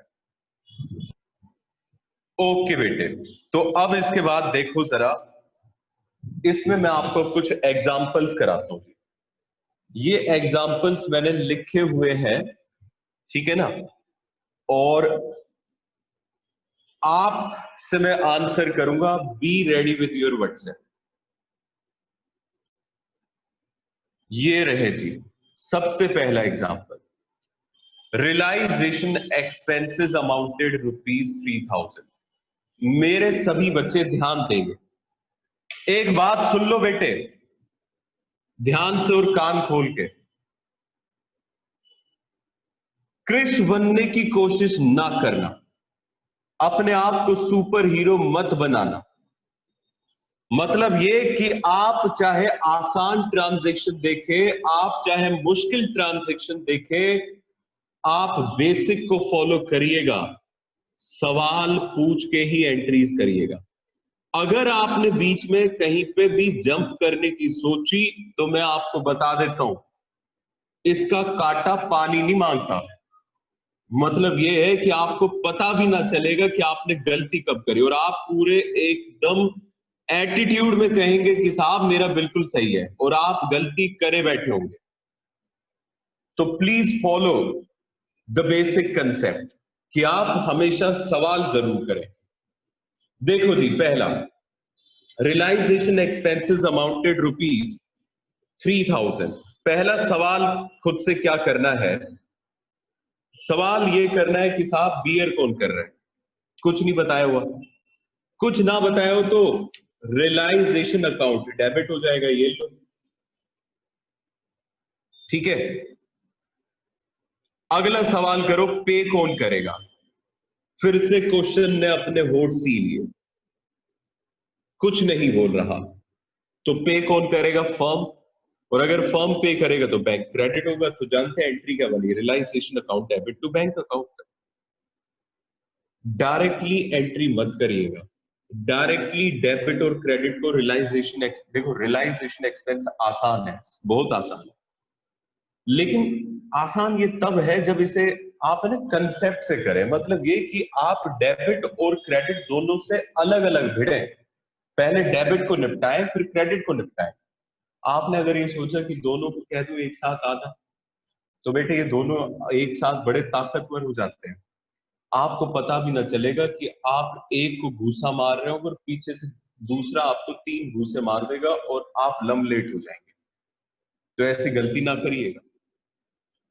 अब आइए सेकंड पर, realisation expenses 15,000 borne by firm. मैं आपको एक बात बता दूं कि अभी मैं बहुत आसान एग्जांपल लेके चल रहा हूं, तो ज्यादा कॉन्फिडेंस में मत आ जाइएगा, अचानक से ही बीच में एक टपक जाएगा और आप उसमें कंफ्यूज होकर गलती कर देंगे। लेकिन कंफ्यूज वो बच्चा नहीं होगा जो सवाल पूछता हुआ चल रहा है खुद से। रियलाइजेशन एक्सपेंस है जी, तो पहला सवाल, बियर कौन कर रहा है, इसने बता दिया फर्म। फर्म अगर बियर कर रही है तो रियलाइजेशन डेबिट होगा। अगला सवाल, पे कौन कर रहा है, इसने नहीं बताया, नहीं बताया तो पे कौन करेगा, फर्म। और अगर फर्म ने पे करा तो bank account will be credited. तो एंट्री क्या बनी, realisation account debit to bank account. Okay, next,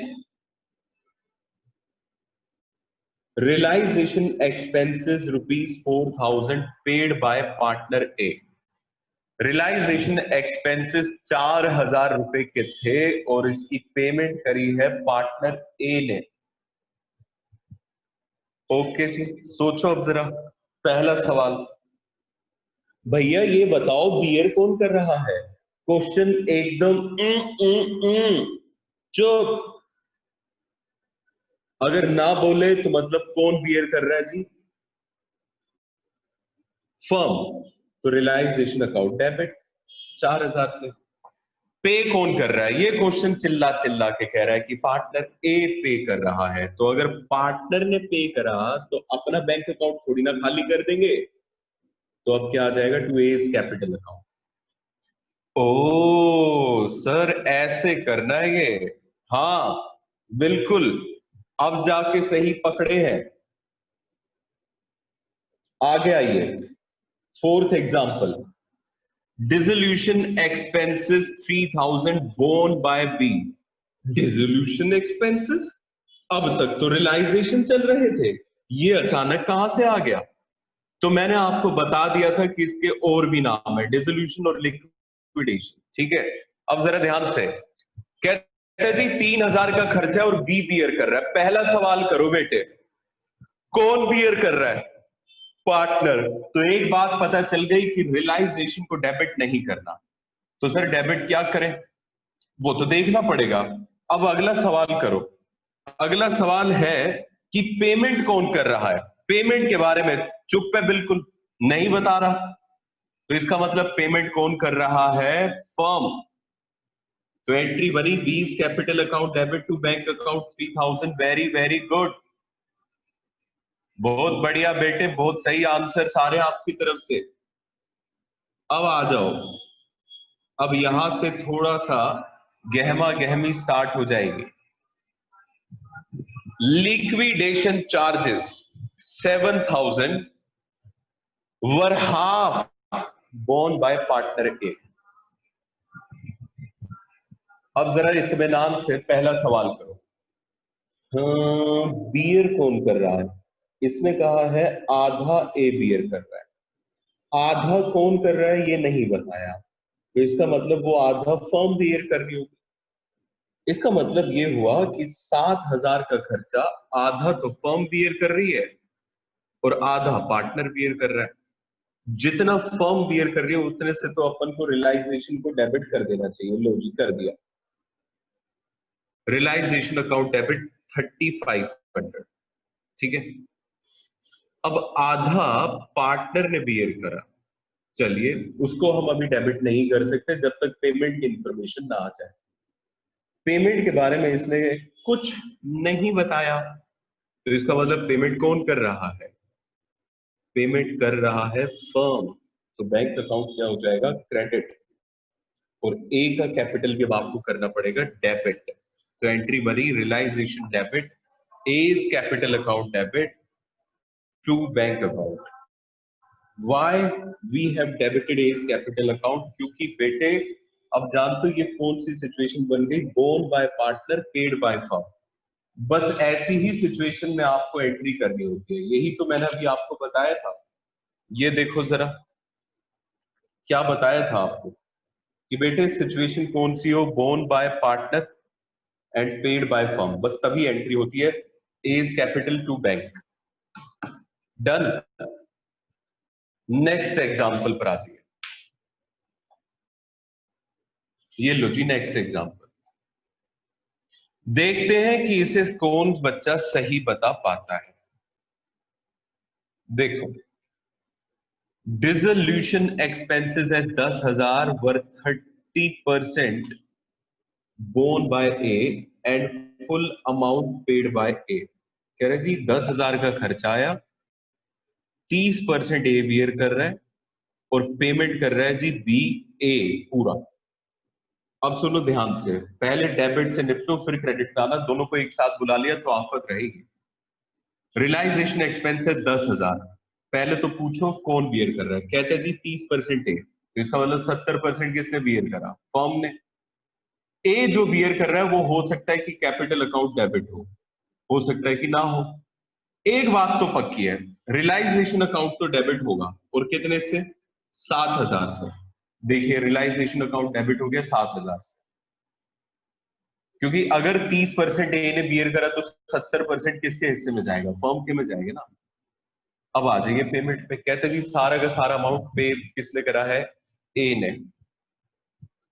अब मैं आपके जवाब का इंतजार कर रहा हूं, देखते कौन बच्चा इसे सही बता पाता है।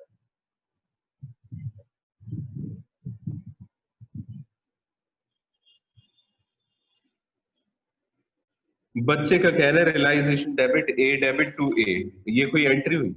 बताओ बेटे, बात जरा ध्यान से सुनो। जो 30% यहां पे ए बियर कर रहा है ना, 3,000 रुपए, उसकी कोई एंट्री ही नहीं होगी, क्योंकि वो 30% बियर भी ए कर रहा है और पे भी ए कर रहा है। तो क्या फर्म इन्वॉल्व हुई? नहीं, तो इसकी कोई एंट्री नहीं है। लेकिन जो बाकी के 7,000 रुपए हैं, बियर तो फर्म कर रही है और पे कौन कर रहा है जी? पार्टनर। तो इसकी एंट्री होगी, और वो एंट्री क्या बनेगी? Realisation account debit to his capital account, 7,000। That's it. समझ में आया आपको? बोलिए। देखिए अभी मैं आपको इसके आगे की ट्रांजैक्शंस नहीं कराऊंगा, क्योंकि वहां से मुश्किलात ट्रांजैक्शन स्टार्ट हो जाती है। तो आप सिर्फ इतना करिए कि आज जितना कराए ये पढ़कर रखिए, बाकी मैं आपको नेक्स्ट क्लास में कराता हूं, ठीक है? कल हमारा ये वाला टॉपिक पूरी तरह से एंड हो जाएगा। Okay, thanks a lot and bye. Good morning बच्चों, क्या हाल चाल है आप सबके? सब बढ़िया?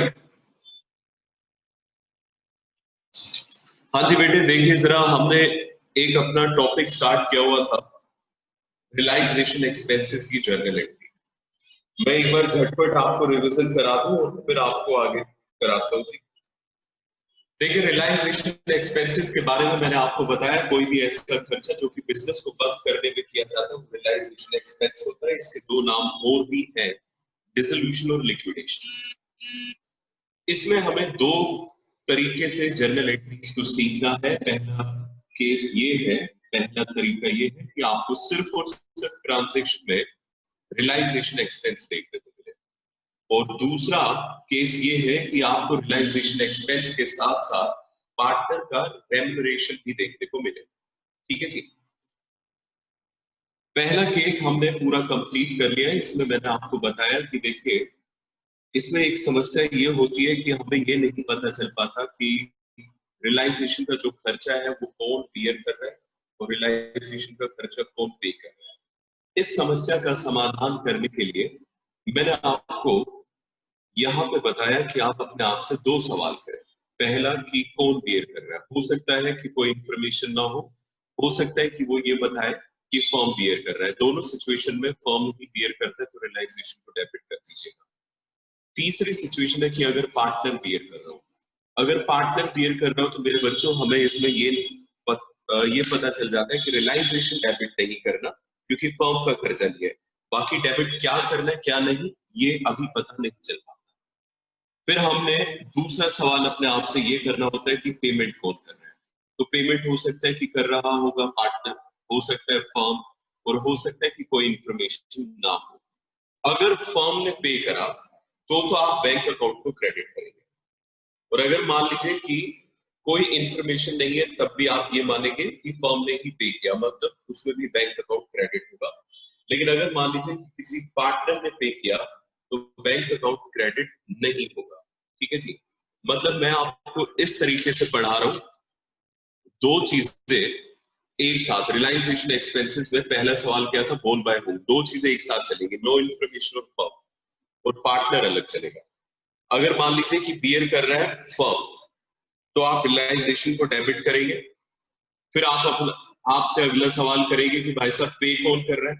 तो पेमेंट में आ जाता है जी कोई इंफॉर्मेशन नहीं है, पेमेंट में आ जाता है जी फर्म ने पे करा, तो इसका मतलब बैंक क्रेडिट होगा। तो मतलब पहला सवाल बोन बाय होम इसलिए है कि ये पता चल जाए कि डेबिट क्या करना है। दूसरा सवाल पेड बाय हु इसलिए है कि ये पता चलता है क्रेडिट क्या कर रहा है। और अगर मान लीजिए बोन बाय फर्म है और पेड बाय पार्टनर है तो बैंक क्रेडिट नहीं होगा लेकिन रियलाइजेशन डेबिट होगा और पार्टनर का कैपिटल अकाउंट क्रेडिट होगा। ठीक है। फिर हम आए थे कि अगर मान लीजिए कि पार्टनर बियर कर रहा है तो बेटे अगर पार्टनर बियर कर रहा है तो रियलाइजेशन तो डेबिट होगा नहीं। फिर हमें देखना जी पे कौन कर रहा है। अगर मान लीजिए कि कोई इंफॉर्मेशन नहीं है या फिर फर्म ने पे किया तो बेटे अगर फर्म ने पे किया तो बैंक अकाउंट को क्रेडिट करना ही पड़ेगा तो बैंक क्रेडिट हो गया और पार्टनर का कैपिटल डेबिट होगा। लेकिन अगर मान लीजिए कि जिस पार्टनर ने बियर किया उसी ने पेमेंट की, खर्चा उसका पेमेंट भी उसने की, अपन को कोई फर्क नहीं पड़ेगा, कोई जर्नल एंट्री नहीं।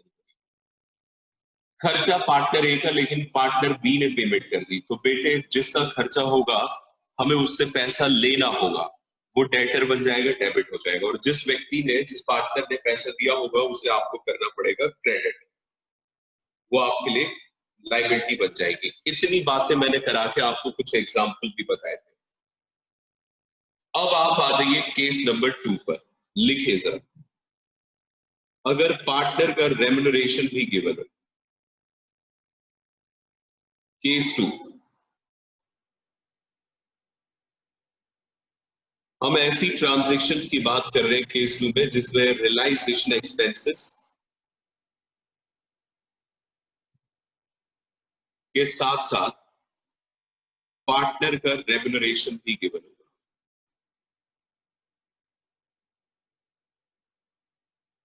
अगर मेरे बच्चों कोई इस तरह की ट्रांजैक्शंस आ जाए कि जिसमें रियलाइजेशन एक्सपेंस के साथ साथ पार्टनर का रेम्युनरेशन भी गिवन हो तो मैं आपको 3 स्टेप्स बता रहा हूं जी, आप इन 3 स्टेप को लगाते हुए इस तरह की ट्रांजैक्शन में जर्नल एंट्री बनाएंगे।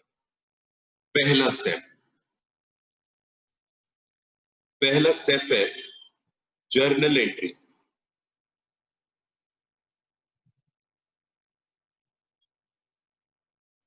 4 पार्टनर्स रेम्युनरेशन। ध्यान दीजिएगा, पहले आप जर्नल एंट्री बनाएंगे पार्टनर्स रेम्युनरेशन, लेकिन ये वाली जर्नल एंट्री आप फेयर में पास नहीं करेंगे, इसे आप रफली पास करेंगे। या फिर आप ऐसा समझ लीजिए कि आप इसे अपने मन में ही बना लीजिए। बेटे देखो, बात जरा ध्यान से समझो। पार्टनर रेम्युनरेशन या फिर पार्टनर का कमीशन, ये होता क्या है, पहले तो इस बात को समझिए। देखो जी, डिसोल्यूशन करना मतलब हमें एक पूरा प्रोसेस फॉलो करना होता है जिसके थ्रू बिजनेस को बंद किया जाता है। इस प्रोसेस में पहले सारे एसेट्स बेचे जाते हैं, फिर सारी एक्सटर्नल लायबिलिटीज को सेटल किया जाता है। It's a very hectic and lengthy process. इसे देखभाल करने के लिए हमें किसी न किसी व्यक्ति की जरूरत पड़ेगी। हो सकता है कि हम बाहर से किसी प्रोफेशनल को अपॉइंट कर लें, लेकिन अक्सर ऐसा होता है कि फर्म बंद तब होती है जब फर्म के पास पैसे नहीं होते। ऐसे में तो आप किसी एक्सपर्ट को हायर कर ही नहीं पाएंगे। तो क्या किया जाए ऐसी सिचुएशन में? हम क्या करते हैं जी, अपने ही पार्टनर्स में से किसी एक को चुन लेते हैं और उसे कहते हैं कि पार्टनर साहब आप पूरा काम संभाल लीजिए, इसके बदले में हम आपको कुछ ना कुछ पेमेंट दे देंगे। उसी पेमेंट को पार्टनर रेम्युनरेशन या कमीशन कहा जाता है। देखो बेटे जी, ये बिल्कुल ठीक वैसा ही प्रोसेस है जैसा कि आप मकान बनाने में देखते हो। मकान बनाने का या बिल्डिंग कंस्ट्रक्ट करने के 2 तरीके होते हैं। तरीका नंबर 1, मैं खुद से अपने घर को बनाऊं, मैं खुद ही सामान लाऊं, खुद ही लेबर के साथ डील करूं। तरीका नंबर 2, मैं खुद कहीं भी इन्वॉल्व ना हूं, एक ठेकेदार को हायर कर। आपने सुना होगा ना कि ठेकेदारी पे भी कई बार घर बनाया जाता है। हम क्या करते हैं जी, उस ठेकेदार को कुछ पैसा देते हैं जो कि उसका कमीशन कहलाता है या रेम्युनरेशन, और उससे सारा काम करवा लेते हैं। तो कुछ ऐसा ही यहाँ पे हो, ठीक है। अब बेटे जी, यहाँ पे ठेके पे अपॉइंटमेंट मिलता है पार्टनर को। सोच के बताइएगा कि ये अपॉइंटमेंट दिया किसने होगा? किसी दूसरे पार्टनर ने या फर्म ने? तो जवाब है फर्म ने। दूसरे पार्टनर की क्या औकात कि वो फर्म के भी आपका अकेला डिसीजन ले ले? तो बेटे असल में फर्म हमेशा अपॉइंट करती है पार्टनर को डिसोल्यूशन करने के लिए, तो उसे फर्म को ही रेम्युनरेशन देना होगा।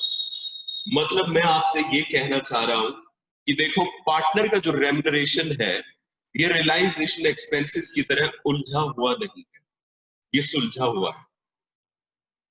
इसका भुगतान मतलब इससे हमेशा बियर पता है कौन करेगा? फर्म।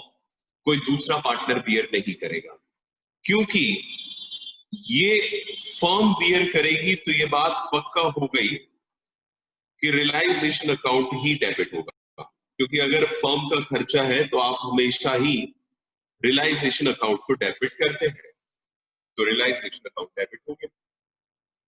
अच्छा जी, अब अगर मान लीजिए कि मैं इस पार्टनर को पेमेंट कर दूं तो मैं एंट्री करूंगा realisation account debit to bank. लेकिन लेकिन इस लेकिन पे गौर करना है बच्चों, मैं कभी भी पेमेंट नहीं करूंगा पार्टनर को। भले क्वेश्चन मुझसे चिल्ला चिल्ला के कहते कि पे कर दिए, क्वेश्चन लिख दे कि भैया पेमेंट हो गई है, लेकिन फिर भी मैं इसे पार्टनर्स कैपिटल में लेकर जाऊंगा। साक्षात भगवान विष्णु धरती पे उतर आए और वो कहे कि पार्टनर को पेमेंट हो गई, तुम यहां पे टू बैंक लिखो, मैं तब भी बैंक नहीं लिखूंगा। समझ गए इस बात को? ऐसा मैं क्यों कह रहा हूं? देखो बेटे, सेक्शन 48 को हम फॉलो करते हैं फर्म को डिसॉल्व करने में, और सेक्शन 48 एक बात बिल्कुल साफ कर देता है कि पार्टनर को कोई भी पेमेंट तब तक ना की जाए जब तक सारी एक्सटर्नल लायबिलिटीज को निपटा ना दिया गया हो। आप पार्टनर को पेमेंट नहीं कर सकते। इसी वजह से हम जो पार्टनर का हिसाब किताब है वो कभी भी कैश में नहीं करते, उसके कैपिटल अकाउंट में ट्रांसफर करते रहते हैं और फाइनली फिर वहां पे हिसाब किताब करते हैं। तो इसका मतलब ये है कि हमेशा पार्टनर्स कैपिटल ही यहां है और हमेशा रियलाइजेशन ही यहां आएगा।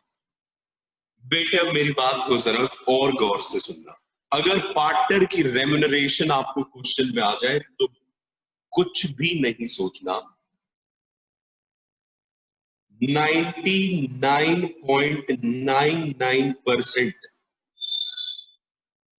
हमेशा यही एंट्री होगी, ऑलवेज।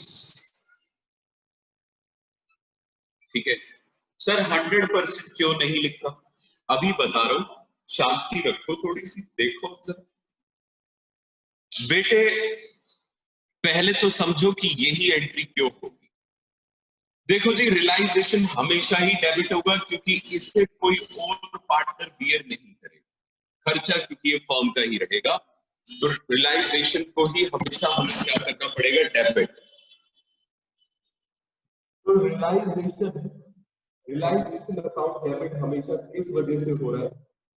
रियलाइजेशन डेबिट इसलिए हो रहा है कि कोई और इसका भुगतान करने के लिए बाहर से नहीं आएगा, हमेशा खर्चा पार्टनर फर्म का होगा, इसलिए रियलाइजेशन। अच्छा जी, फिर पार्टनर का कैपिटल अकाउंट क्रेडिट क्यों हो रहा है?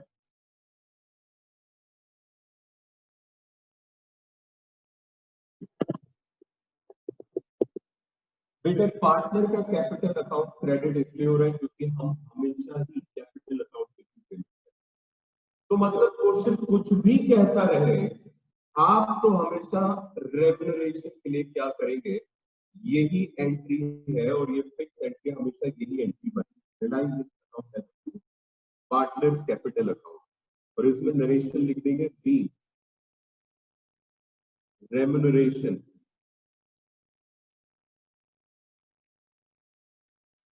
पेबल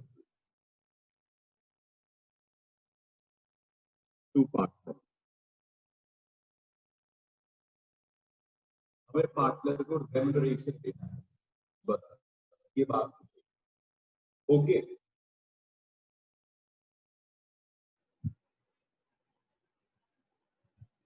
तो बेटे एक बात तो पक्की हो जाती है कि अगर दोनों एक साथ आए तो पार्टनर रेम्युनरेशन की एंट्री फिक्स है।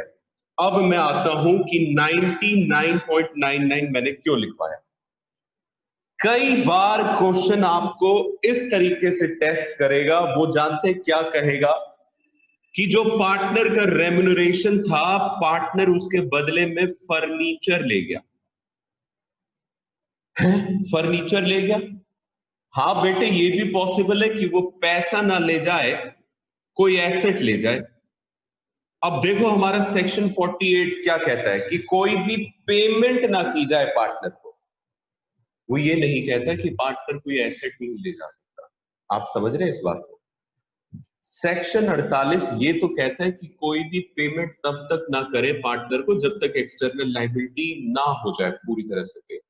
लेकिन सेक्शन 48 एसेट्स को ले जाने पर रोक टोक नहीं करता है। तो बेटे जानते हो ऐसी सिचुएशन में क्या एंट्री बनेगी? रियलाइजेशन तो डेबिट होगा, ये तो कंफर्म है क्योंकि खर्चा फर्म का है। लेकिन उसके बदले में अब क्या गया है? फर्नीचर। तो फर्नीचर का नाम बदल के क्या हो गया होगा? रियलाइजेशन। यानी कि एंट्री हो गई रियलाइजेशन टू रियलाइजेशन। वो एंट्री होती नहीं है। इसका मतलब ये है, मैंने 99.99% इसलिए लिखवाया कि बेटे अगर एंट्री हुई पार्टनर रेम्युनरेशन की तो यही होगी, वरना एंट्री हो ही नहीं रही होगी।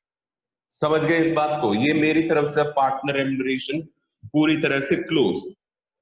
अब इसके बाद इसमें एक और चीज आती है, वो है रियलाइजेशन एक्सपेंस। अपन स्टेप 2 में रियलाइजेशन एक्सपेंस की एंट्री बनाएंगे। रियलाइजेशन एक्सपेंस एंट्री, और ये एंट्री बिल्कुल वैसे ही होगी जैसे कि अभी तक आपने केस 1 में किया। ऑल सिचुएशंस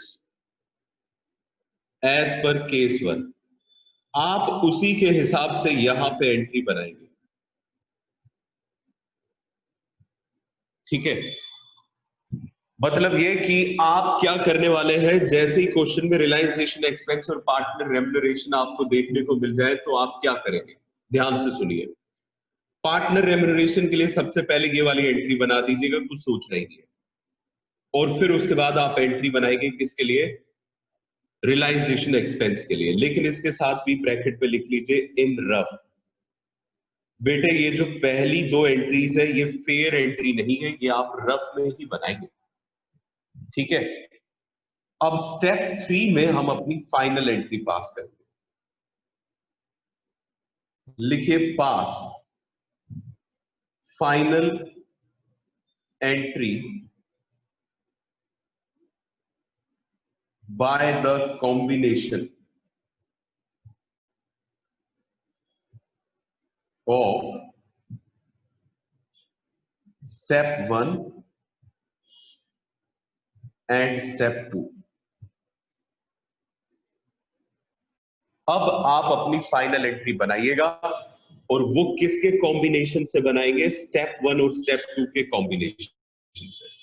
सर ये कॉम्बिनेशन क्या है? देखो बेटे मान लो यहां तो पक्का है जी entry realization to partner capital हुई, लेकिन यहां एंट्री हुई रियलाइजेशन टू बैंक।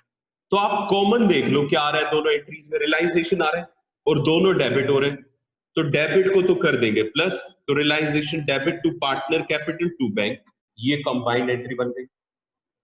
इसी तरह से मान लीजिए यहां एंट्री हो रही है रियलाइजेशन टू पार्टनर्स कैपिटल जो कि फिक्स है, और यहां एंट्री हो रही है partner capital to bank.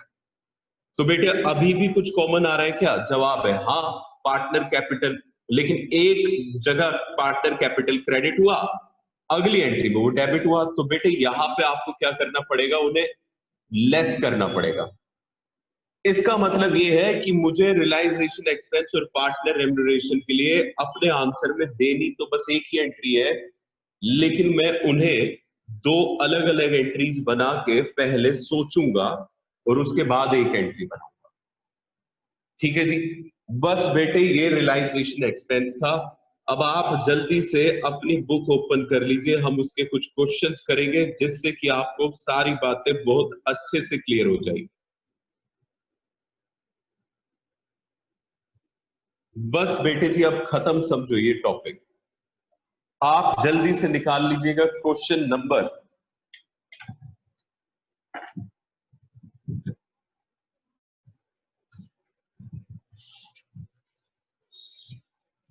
Question number 2, page number है 6.88। ओपन कर लीजिए क्वेश्चन नंबर 2, पेज नंबर है 6.88।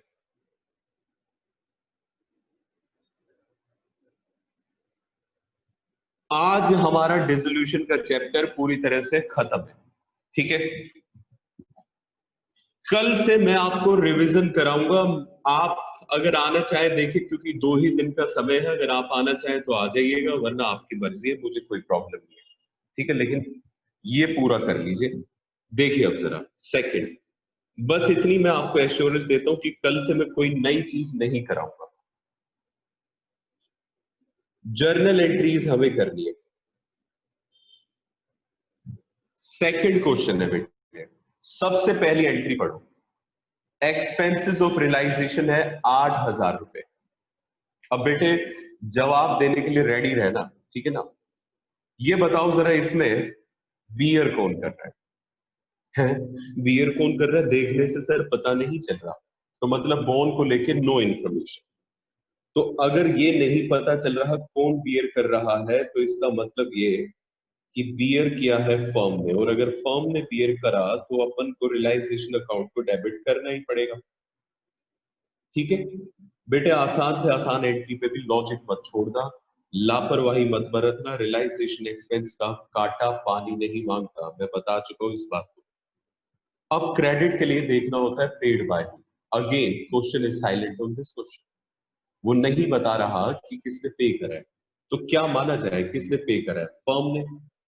तो अगर फर्म ने पे करा है तो बैंक क्रेडिट होगा, तो बस ये एंट्री बन गई, realisation account debit to bank. इस एंट्री में सिर्फ और सिर्फ रियलाइजेशन एक्सपेंस था, मतलब केस 1 वाली एंट्री। अब दूसरे पार्ट पर आइए। कहते हैं जी रियलाइजेशन एक्सपेंस है 10,000, were paid by partner A. Paid by A partner, not partner A. खर्चा है 10,000 का, बोन बाय होम। कोई सूचना नहीं है, कोई अगर सूचना नहीं है बोन की, तो इसका मतलब इस खर्चे को कौन बियर कर रहा है? फर्म। और अगर फर्म बियर कर रही है तो बेटे जी रियलाइजेशन ही डेबिट होगा 10,000 से। अच्छा जी, अब ये जो खर्चा है इसकी पेमेंट कौन कर रहा है? तो इसने बता दिया पार्टनर। पार्टनर अगर पे कर रहा है तो मैं बैंक तो क्रेडिट करूंगा नहीं, क्योंकि पैसा फर्म के बैंक से नहीं जा रहा।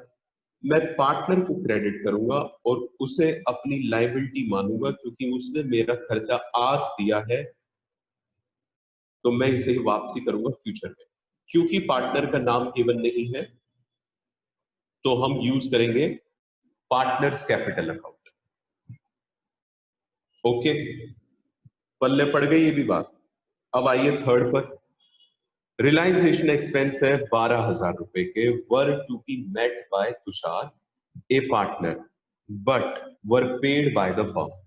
कहते हैं जी 12,000 रुपए का रियलाइजेशन का खर्चा है, ये तुषार भुगतेगा। तो बोन बाय हूं? तुषार। तो ये आ गया जी पार्टनर वाला केस। तो ये हमें कंफर्म हो गया कि रियलाइजेशन डेबिट नहीं होगा, लेकिन क्या डेबिट होगा अगले सवाल के बाद पता चलेगा।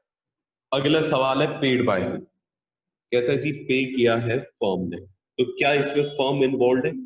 हाँ सर, पेमेंट में इन्वॉल्व है, तो बस बेटे पेमेंट में इन्वॉल्व है तो फर्म की पॉकेट से पैसा जा रहा है, बैंक क्रेडिट होगा। तो डेबिट क्या होगा? डेबिट होगा पार्टनर का कैपिटल अकाउंट, क्योंकि ये पैसा पार्टनर को हमने दिया। तो एंट्री बनेगी जी partners capital account debit to bank account. और खर्चा कितने का था? 12,000।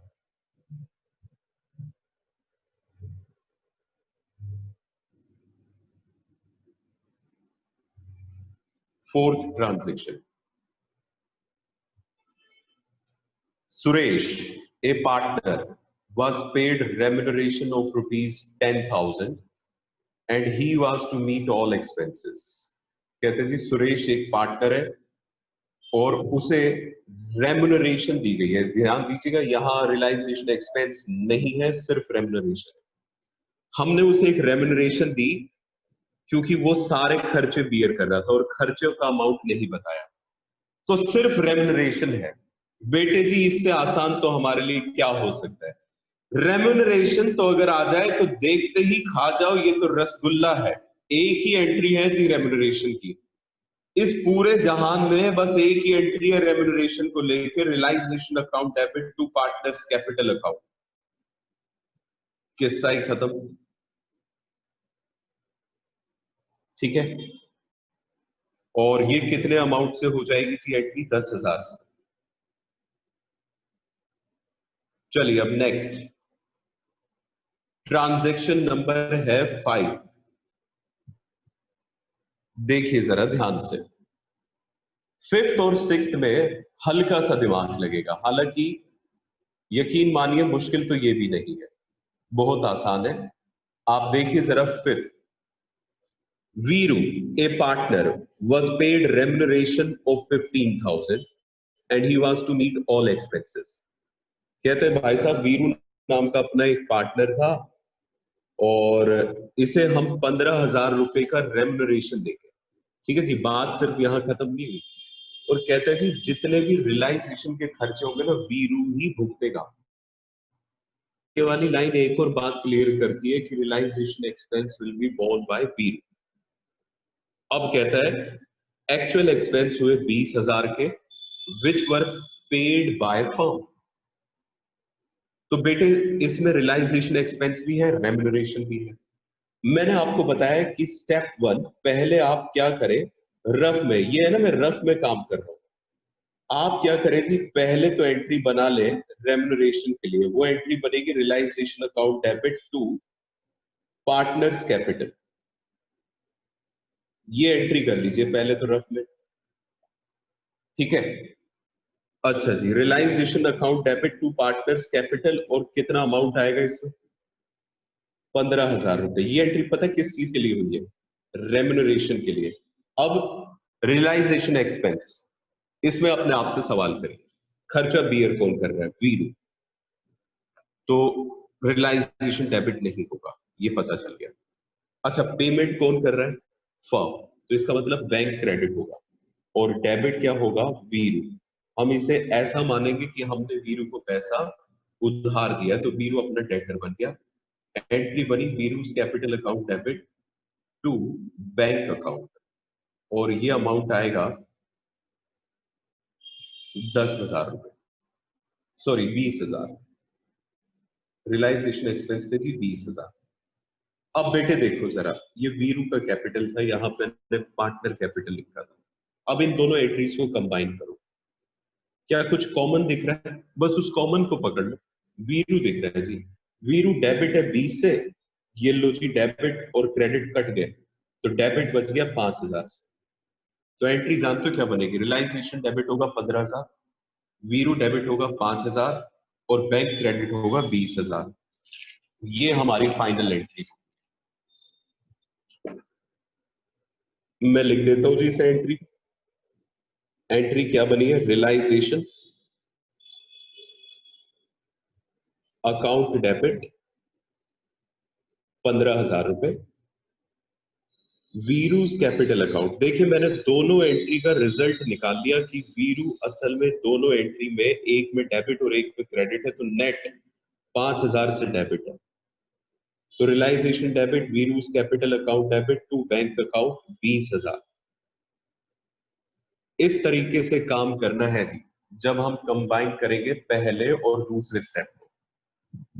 क्या यहां तक आपको समझ में आया है सभी बच्चों को?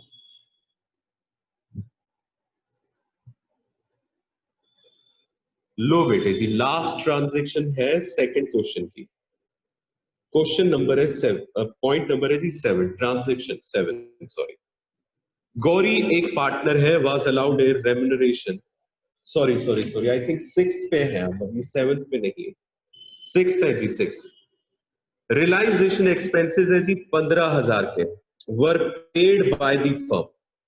कहता जी 15,000 के रियलाइजेशन के खर्चे थे, फर्म ने पे करा 10,000 to be borne by A partner and balance by the firm. 15,000 के रियलाइजेशन के खर्चे होते हैं। पहला सवाल, कौन बियर कर रहा है? क्वेश्चन बता रहा है जी 10,000 रुपए तो बियर करे किसने? पार्टनर ने। तो मतलब 5,000 बियर करे फर्म ने। और अगर फर्म ने 5,000 बियर करे तो ये सारा का सारा 5,000 रुपए फर्म का खर्चा हो गया। ये आएगा जी रियलाइजेशन में और डेबिट हो जाएगा। ठीक है।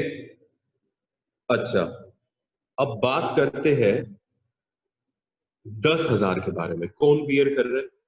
पार्टनर। फिर उसके बाद ये नहीं पता, इतने अमाउंट से बस ये पता रियलाइजेशन डेबिट नहीं होगा, ये नहीं पता कि अभी क्या डेबिट करना है। आगे कहते हैं जी पेमेंट करिए पूरी फर्म। तो बेटे अगर फर्म ने पूरी पेमेंट करी तो इसका मतलब फर्म ने तो पे कर दिए 15,000 रुपए। तो टू बैंक अकाउंट में यहां 15,000 आ जाएगा। बाकी का यहां पार्टनर के कैपिटल अकाउंट में आएगा, पार्टनर्स कैपिटल अकाउंट,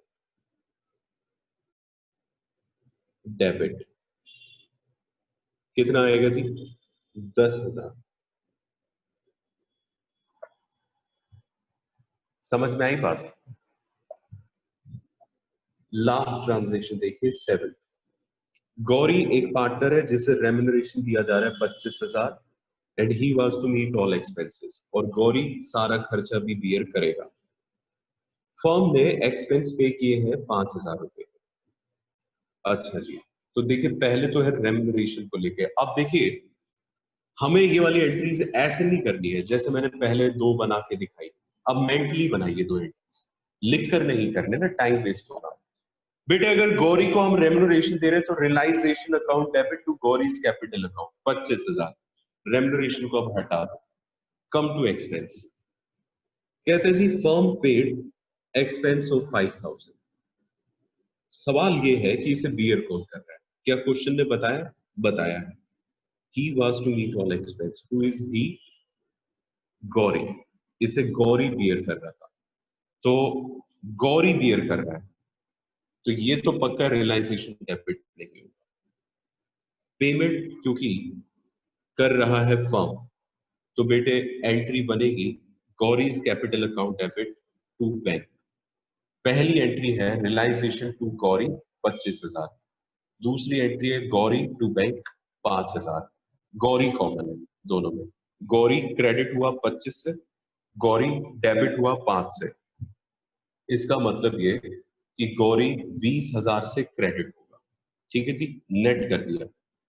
तो पहले वाली एंट्री में रियलाइजेशन डेबिट हुआ था वो किसी से भी नहीं कट रहा जी, तो जितना अमाउंट है उतने से ही डेबिट होगा। रियलाइजेशन अकाउंट डेबिट कितने से डेबिट होगा? 25,000। और गौरी कैंसिल हो गया था जी, Gauri capital account. Gauri credit था 25 से और डेबिट है 5 से। तो इसका मतलब 20,000 से गौरी को आप क्रेडिट करेंगे। और बेटे दूसरी एंट्री में बैंक अकाउंट क्रेडिट हुआ था तो यहां आ जाएगा टू बैंक अकाउंट 5,000। बस ये एंट्री हो गई फिनिश। अब मुझे बताइए जरा, आपको कोई डाउट है तो आप पूछ सकते हैं, और अगर सब क्लियर है तो वैसे बता दीजिए कि हाँ सर सब क्लियर है। फिर मैं आपको होमवर्क दे देता हूँ और ये वाला चैप्टर और ये वाली बुक दोनों को नमस्ते कर देते हैं। बस अब एग्जाम के बाद हम अपनी नई बुक से शुरुआत करेंगे। ठीक है, पार्टनरशिप अब हमारी पूरी तरह से फिनिश है। 32 होमवर्क है जी, 33 होमवर्क है, क्वेश्चन नंबर 66 होमवर्क है, और इसके अलावा बहुत बहुत ज्यादा important illustration second and third, ये बहुत इंपॉर्टेंट है जी, ध्यान रखिएगा। ये भी होमवर्क है। That's it, thanks a lot and congratulations, आपकी एक बुक हो गई खत्म। अब मैं आपको बता देता हूं कि आपके पास जो बाकी का सिलेबस बचा हुआ है, दूसरी बुक में एक मेजर चैप्टर है जिसका नाम है इशू ऑफ शेयर्स। बस आप समझ लीजिए उसी में हमें टाइम लग रहा है, कुछ 15 दिन का टाइम मान लीजिए उसमें, अगर हम बहुत स्लो चलते हैं तो। और फिर बाकी की जो बुक बच गई वो फिर तीसरी बुक बच गई, उसमें भी एक ही मेजर चैप्टर है जिसका नाम है कैश फ्लो स्टेटमेंट। ठीक है जी, तो उसमें भी आप मान लीजिए कि हमें लगभग 12 दिन लग जाएंगे, और बाकी जितने भी छोटे छोटे चैप्टर है 10 दिन। तो कुल मिला के आप ये मानिए कि हमारा सिलेबस खत्म हो जाएगा अक्टूबर के एंड में। नहीं तो क्योंकि सितंबर में अब हमारी क्लासेस नहीं है, अक्टूबर के एंड में नहीं हुआ तो आप 10 नवंबर आखिरी डेट मान लीजिए।